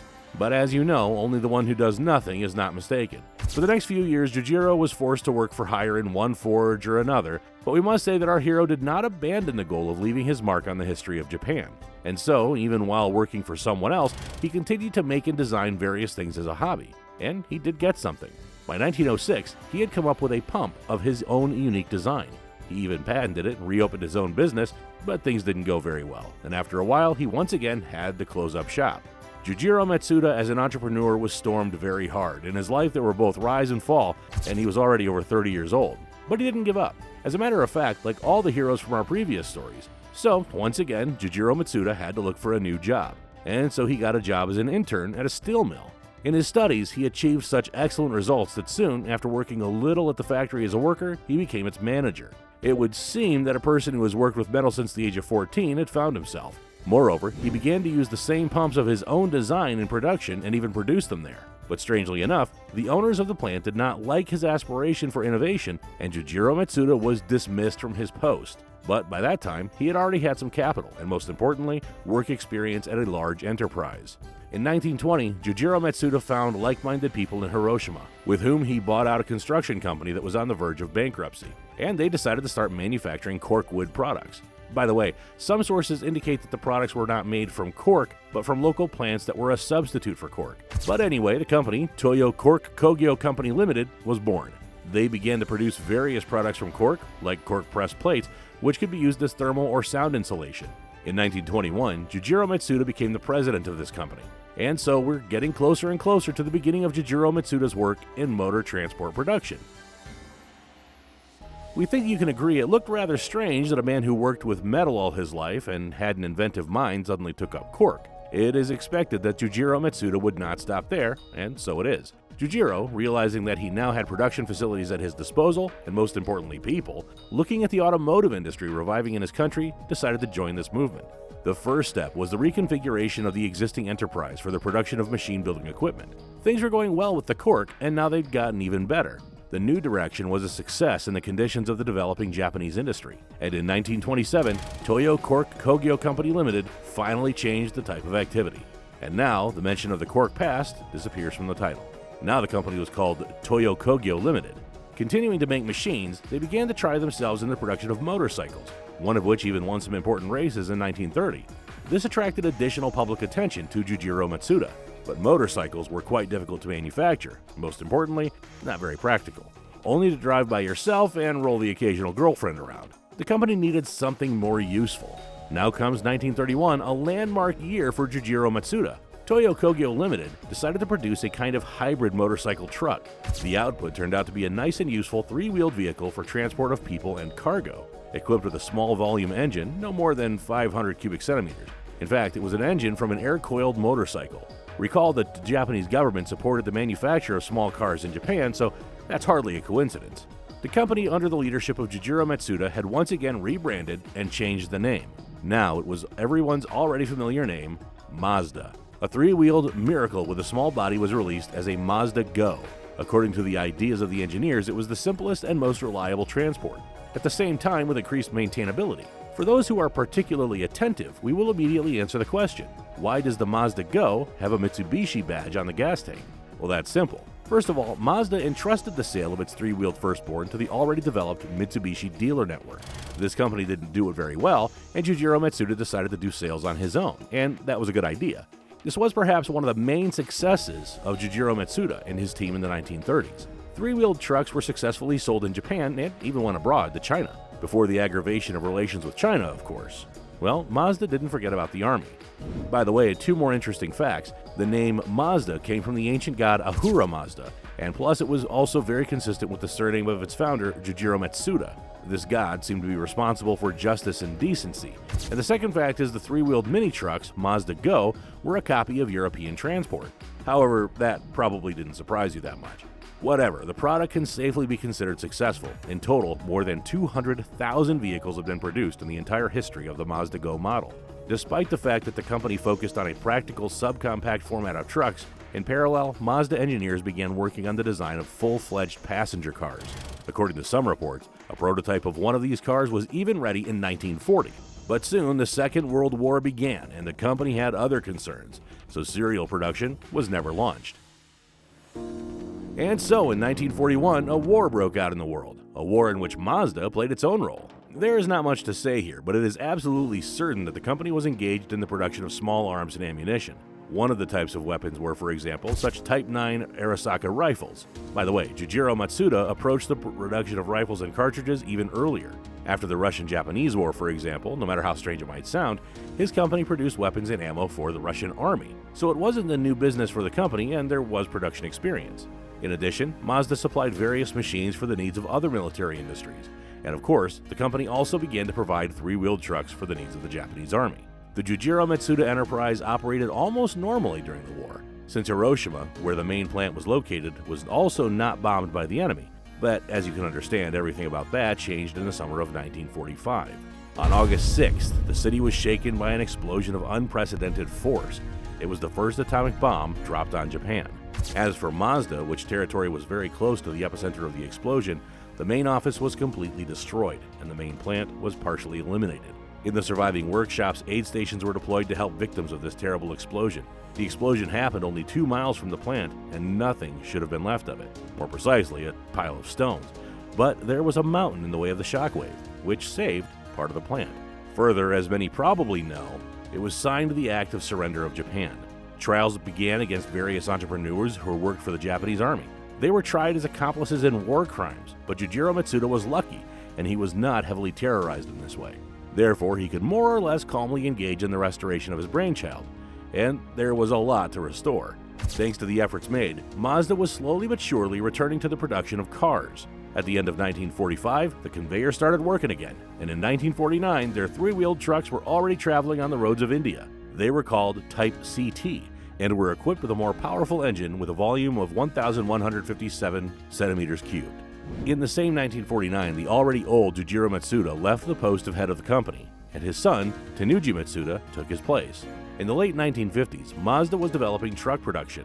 Moreover, they were already quite full-fledged, and by 1960 it included 30 cargo models, from small minivans to larger ones, such as the Mazda Romper, which could take 1 ton of cargo.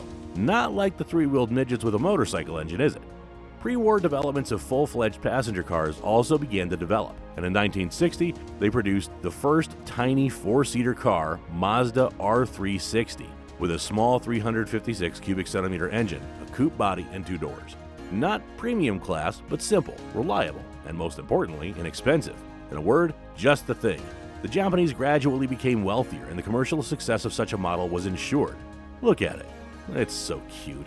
Well, Mazda decided to do something not quite the usual direction for car manufacturers. In the 1960s, in cooperation with German engineers, in the company appeared a division that would begin to deal with rotary engines. It was the German craftsman Walter Freud and Felix Wankel who developed a workable version of such a miracle at that time. In fact, it's also an internal combustion engine, but the main difference is the absence of cylinders and pistons in the classical sense. In a conventional internal combustion engine, the main role is played by a movable piston. Then in a rotary one, the rotor. Both types of engines are designed to create the rotation of the shaft, from which the rotation is already transmitted to the wheels. And in the case of pistons, we need connecting rods, a crankshaft, and so on, in order to convert reciprocating motion into shaft rotation. But it's easier with the rotor. It already gives direct rotational motion to the shaft.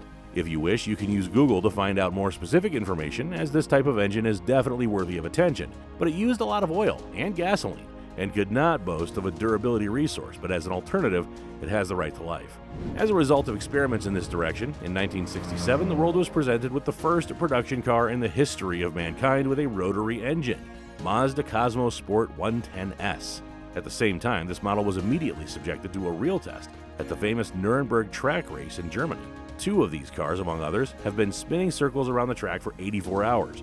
One car couldn't stand it, but the second took a worthy 4th place as the beginner. Well, it's not surprising that after that a lot of Mazda export cars flooded into the European market. There were several models, most with a rotary engine. In total, by 1970, about 100,000 cars with a rotary engine were produced. In the same year, Mazda began to cooperate with Ford, opening a factory in New Zealand. In a word, they began to develop in an adult way. Now, we should tell a couple of boring but necessary facts. In 1973, exports reached 1 million cars, and in the 1970s, several models of sports cars were released at once, one of which, for example, was the Savannah RX-7. A little later, such bestsellers for the company as the Mazda 323 and Mazda 626 appeared.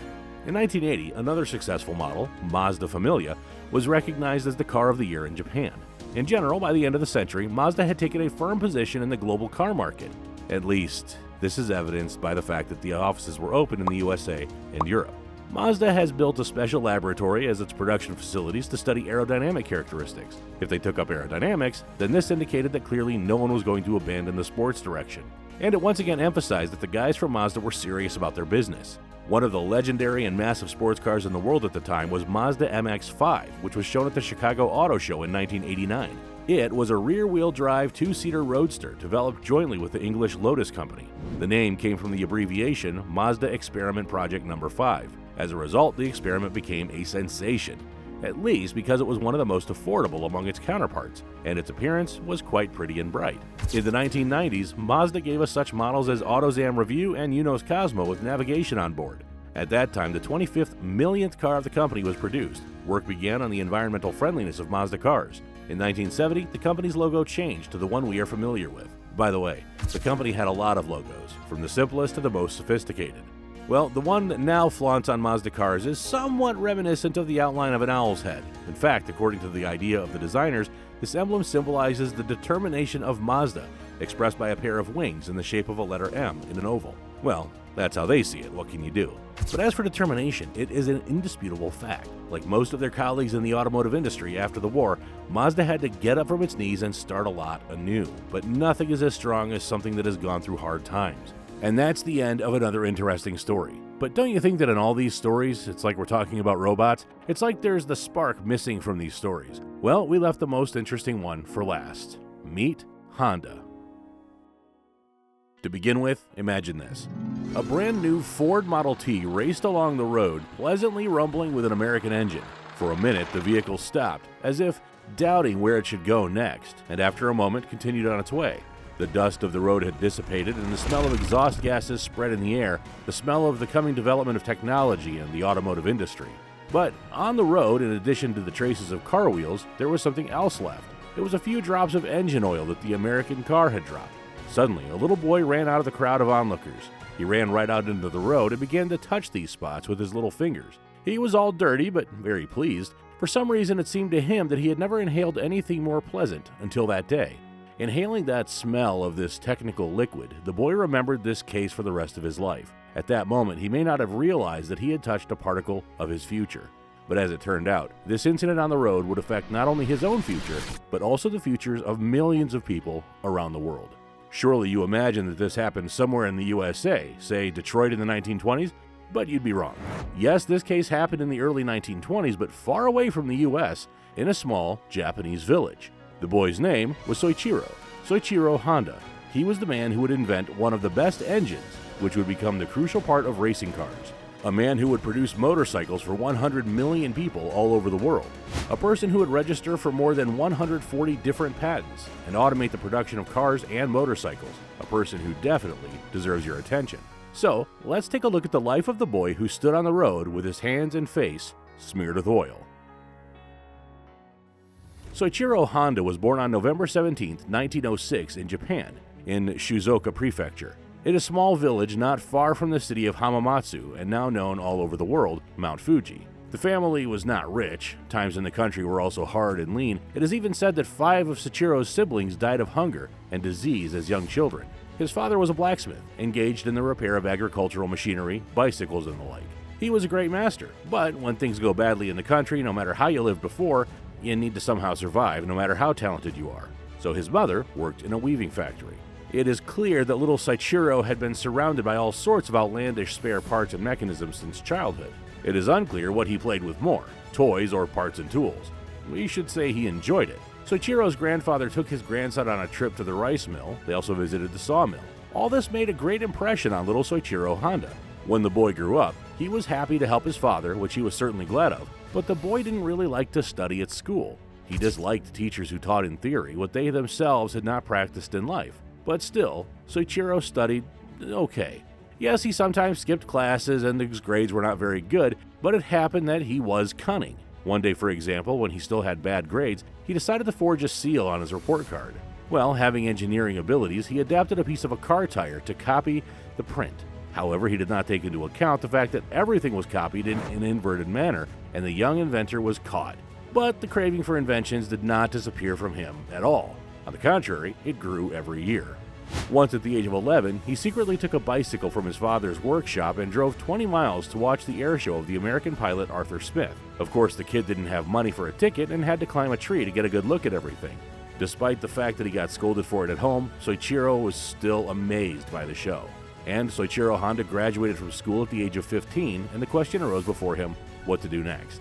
He wanted to study what he really liked, working with mechanisms, engines, and machinery, but it was necessary to work and to help the family. And then the family made a wise decision. Since the little guy wants to study, support himself, and even help his parents, let him go to work in an auto repair shop. There he would get practice and earn money. And Soichiro Honda, with joy burning in his eyes, rushed to Tokyo in 1922, where he managed to get a job at the Art Shokai Auto Repair Shop. He found out that they were looking for a mechanic in one of the magazines that his father received. Of course, he thought that he would be happy to be hired as an auto mechanic right away, but that was not the case. Due to the lack of professional experience and his young age, the guy had to do auxiliary work, even cleaning and cooking for the staff. Soichiro, of course, was sad about that, but most importantly, he was close to what he loved, and sometimes he still got to dig at the motors. But if you're talented in something, it's difficult to hide it, and the owner of the auto repair shop noticed the craving for work and skill of the boy, so he allowed Soichiro to earn extra money as an assistant mechanic in his other workshop. And there, in addition to repairs, people worked on the development of a car for racing, and Soichiro was happy to join this team. In 1923, there was an infamous earthquake that almost wiped Tokyo from the face of the earth, and that's where Soichiro showed his dedication. He saved 3 cars from the fire which were in the garage of the workshop, although he didn't even really know how to drive such cars. The owner of Art Shokai was very impressed by such an act and began to respect Soichiro's measure. At last, the boy stopped doing auxiliary work and threw himself into work as a mechanic.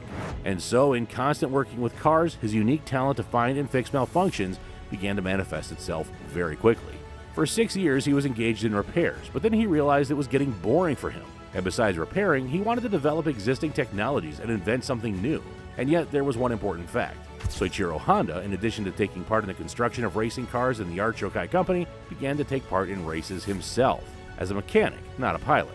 And so, in a car that they constructed, they stuck an airplane 8-cylinder engine into it, not jet of course, but in 1924, they and their team won one of the prestigious Japanese races. Soichiro became obsessed with this sport after that, and the auto repair shop Art Shokai was becoming very popular.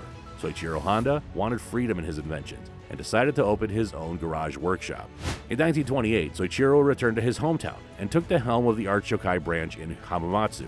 Actually, it was not even a branch, but Soichiro's own workshop under the name of his past place of employment. The owner of the Art Shokai network did not mind. Honda was not the first to open an auto repair shop in the city, but his talent and abilities quickly provided him with customers despite the competition. Well, after winning the race, his name became familiar to everybody. At the same time, Soichiro Honda began to make the first and successful attempts to introduce something new. One of his first patents was the wheel. More precisely, the use of a metal rim in the wheel with metal spokes instead of wooden ones. As you know, wheels with wooden components just weren't durable. Metal spokes turned out to be very popular as an innovation, and the money from the patent became to replenish Soichiro's bank account, since the spokes became very popular with all manufacturers. In his auto repair shop, Soichiro and his team also began tuning serial conventional cars. Not Exhibit, of course, with his Pimp My Ride, but if you wanted to convert some common truck into a fire truck, Soichiro and the team would easily do it. And of course, Soichiro did not abandon the racing direction. On the contrary, he and his team began to develop another race car in their hometown. Forged serial components were taken as a basis, and engineers improved them as best they could. For example, Soichiro was one of the first in the world to introduce a turbocharger on the engine of his racing monster, and this had added more than 1 horsepower. Soichiro Honda also attracted his younger brothers to his business, who also liked racing and cars. When the car was ready, he and his brother began to personally take part in competitions. Thus, they could identify all the possible shortcomings of their car in practice and refine their driving skills as racers. Soichiro himself was driving and his brother was a passenger as a mechanic. Now remember, back then, 2 people per car participated in the races. They named their car after their hometown, Hamamatsu, and they achieved very good results, taking one of the first places. In general, our hero became more and more popular and famous, and people say sometimes it unhinged a young Honda. And our young genius liked to abuse sake sometimes, and he was seen at the casino and even traveled around the city with a geisha. In other words, he was young, hot, and bold. And everything would be fine, but in 1936, the brothers during a race got into a very serious accident. They remained alive by something of a miracle, but did get seriously injured. In that race, by the way, they also managed to set a record of average speed on the track, almost 75 miles per hour, which nobody could beat until the 50s. Soichiro, after spending several months in the hospital, decided that he would no longer participate in an auto race as a pilot. And in general, it seems this whole not-so-funny accident story fetched Soichiro Honda a good slap across his face, and he started to look differently at his business. More like an adult or something. Soichiro began to think about something bigger than messing around in an auto repair shop with a staff of 15 people. He thought about it and finally made a decision. In the 1930s, mostly American cars traveled across the roads of Japan, and if they were produced in this country, they were just copies made with American or European parts. So, spare parts for this whole automotive kingdom were brought from abroad. And what did that mean? That they were very expensive. You know, it wasn't like delivering from a neighboring city. Well, Soichiro Honda firmly decided that it was necessary to engage in the local production of some scarce parts anyone who was engaged in the production of vehicles or engines may need, or at least almost everyone. And what parts are there in almost every vehicle or engine? Rings, piston rings. So Honda decided to start with them. It would be necessary to come up with a solid name for such a production, Soichiro decided, and in 1937 he registered the Tokai Seiki Heavy Industry Company. It sounded powerful and promising. But it's one thing to analyze the market and choose what to do, and another thing to put it into practice. The rings had to be cast from metal. Soichiro had experience in this, but not that much, but he decided it was enough. Alas, he could not properly temper the rings, and they turned out to be very fragile, sometimes killing the entire engine due to their destruction. Can you imagine what serious problems those who would buy and install them could have?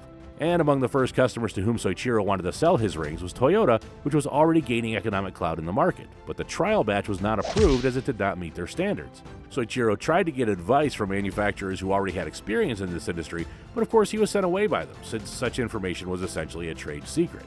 Well, it looks like I don't understand a damn thing about foundry production, thought Honda, and decided to improve his knowledge on the subject. And despite the fact that he was over 30 years old, he decided to go study at the Institute of Technology. He was probably one of the most unusual students. After all, the knowledge gained from the best professors in metallurgy, Honda could immediately put into practice as he had the opportunity to do it.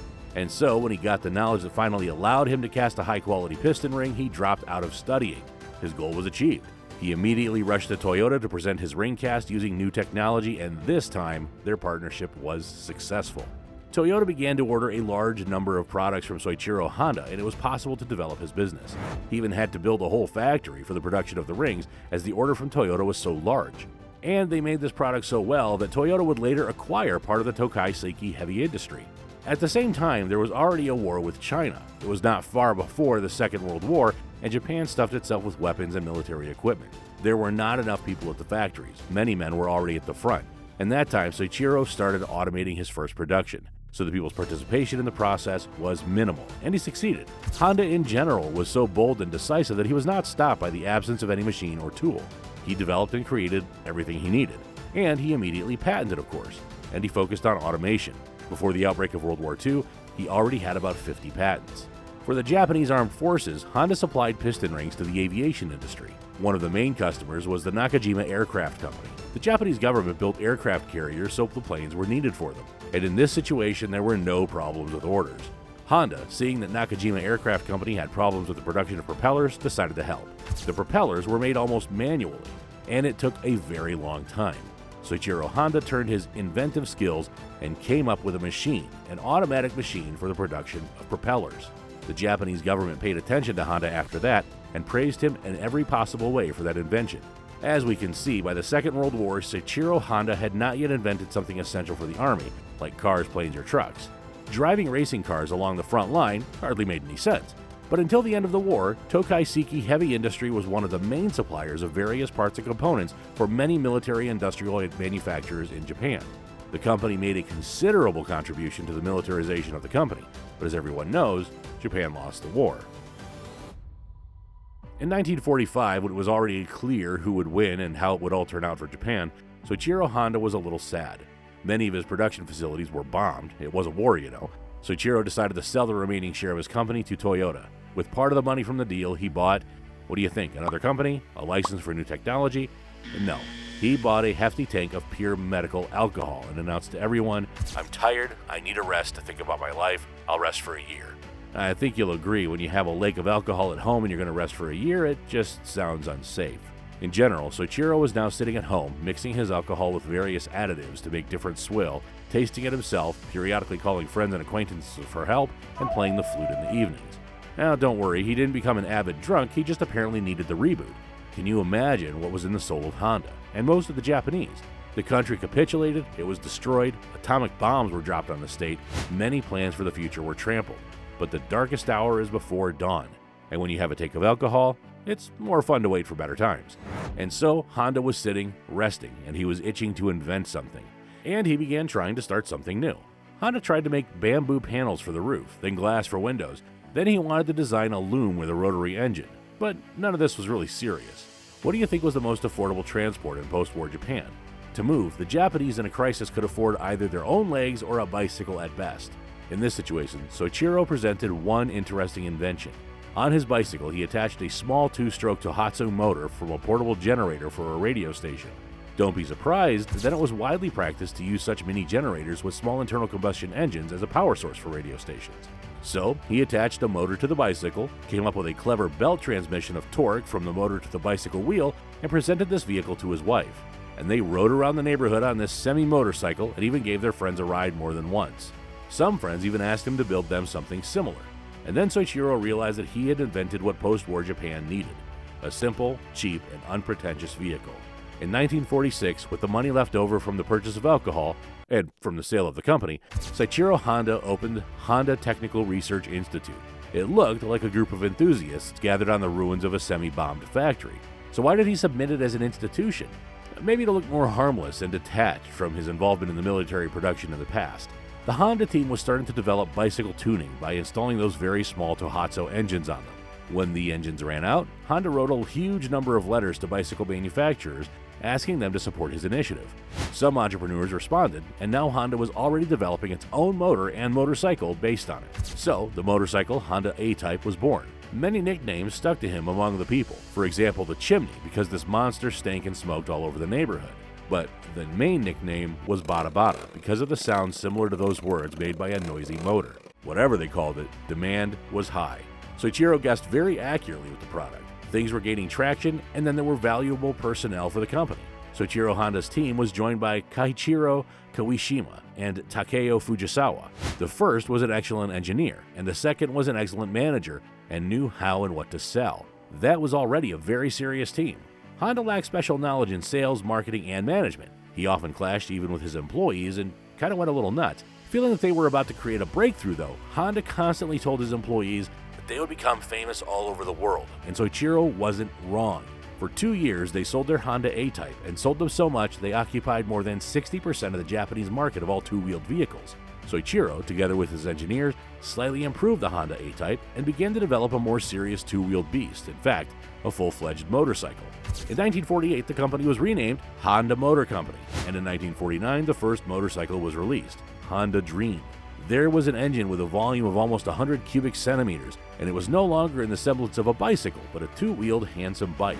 Takeo Fujisawa set up the process of selling these motorcycles, thereby freeing Soichiro from tedious managerial work, which he was pretty happy about. After all, he could now develop without being distracted. And thanks to Takeo Fujisawa, they had their own dealer network. In general, the rapid growth of the company began. The money from sales was invested in expansion and new developments, and what we see is that in 1950 there was a Honda Dream Type D with a more powerful engine, and in 1951, Honda Dream Type E, where a 4-stroke engine was installed. And it took off from there.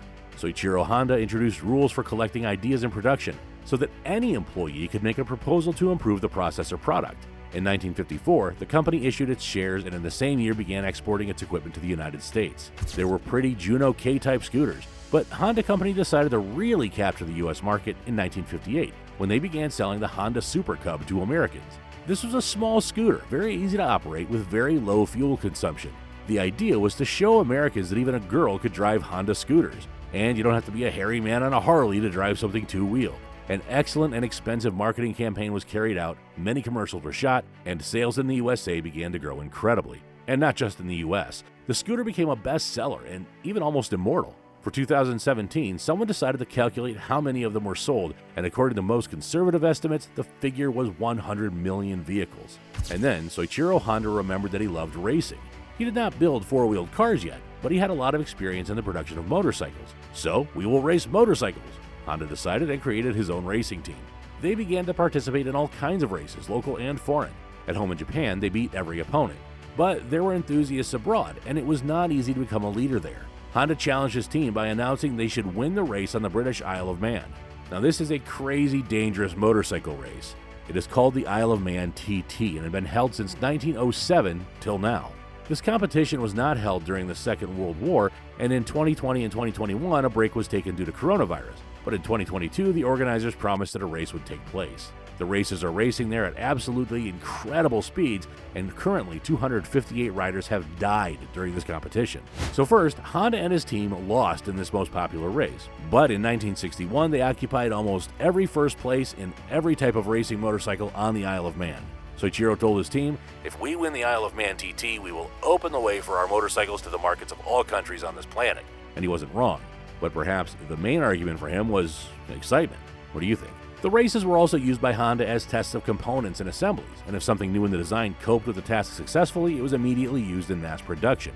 It was a very simple but effective practice. By that time, Honda factories were already churning out 100,000 motorcycles a month, an absolute record in the world, which at the time no one had ever achieved. Honda factories have already opened in other countries, and Soichiro already understood that he had squeezed almost everything out of the motorcycle industry. So he began to think about the production of cars. After all, once upon a time, he risked his life to rush into a burning workshop to save a car. The Honda company began to develop its own car. At first, they had not very successful prototypes of the Honda XC90 passenger car. This is equipped with a 360cc motorcycle engine. The wheel drive was chain, the body was small with a canvas top. Honda realized that they had done something wrong and continued development. In 1962, the company's engineers still gave the world a very successful model of a small pickup truck. There was also a 360cc engine in there, but it was such a small pickup truck body. This type of vehicle they decided to launch into serial production, and they were not mistaken. A pickup truck with a name similar to the name of the Terminator model, Honda T360, was sold in the amount of 25,000 units in its first year of production. For a start, that's not bad, let's continue, decided Honda. However, there was one funny moment. The Japanese government told Soichiro Honda, "It's not fucking high time to make cars. We already have a lot of smart guys out here. Look around, Toyota, Mitsubishi, Datsuns. You make motorcycles, so keep doing that." Honda twisted a finger at a temple and ignored such suggestions. And for one reason in general, the pickups began to sell like hotcakes. Now pickups are great, but Soichiro had another idea in his head. He wanted to create a true racing car, the embodiment of all his best developments, and soon the first step was taken. In 1963, Honda released his first sports car, the Honda S500. There were a lot of bells and whistles and modern technologies in this car, and Soichiro Honda himself at the wheel of the Honda S500 performed at demonstration exhibits, which delighted the audience. In 1964, Soichiro decided to participate in Formula One races and built several cars for that, but they failed the first race. However, as with motorcycle racing on the Isle of Man, Honda continued to take part in the races and even achieved excellent results in Mexico City Grand Prix. The company was constantly working on the construction of new cars, but they didn't forget about the civilian direction of Honda either. In 1966, Honda gave Japan a small car, the Honda N360. The popularity of the model was off the scale in Japan. In 1971, Honda created an eco-friendly engine called CVCC. At the time, different companies were just beginning to create various environmental standards, and Honda had already presented the corresponding product to the world. In 1972, Honda started producing the Civic model, equipped with the CVCC engine. Maybe Honda could predict the future. After all, the 1973 oil crisis made this car necessary for everyone. In 1976, the company released a completely new model, the Honda Accord. Pay attention to what a short period of time all this happened in. Impressive. And now the Civic has been released in the amount of 1 million vehicles. Finally, in 1980, Soichiro Honda was one of the top 5 car manufacturers in Japan. But at the same time, motorcycles were also produced. And most importantly for Soichiro Honda, in 1983, Honda began to lead in Formula One races at the World Championships. Legendary pilots like Ayrton Senna, for example, were starting to work with them. And for 6 years, they occupied leading positions in this main race. Well, that's it for sure now, the finish. Now, we've told you a pretty long story, but we haven't told you much yet. Soichiro Honda died on August 5th of 1991. He did not involve his relatives in the management of the company, like the heroes of our past stories did. And anyway, among all the other representatives of the Japanese automotive industry, Soichiro Honda was like a scandalous rock and roller, a wild one, capable of hitting with a wrench, getting drunk, and personally driving a car. At the same time, remaining an absolute genius technician. A man who was not afraid to break into the auto business when it was already developed in his country and there were powerful competitors in the market. A man who would become a member of the Hall of Automotive Fame in the USA. So there it is, the story of the life of a little boy who once stood on the road with his hands and face smeared with oil.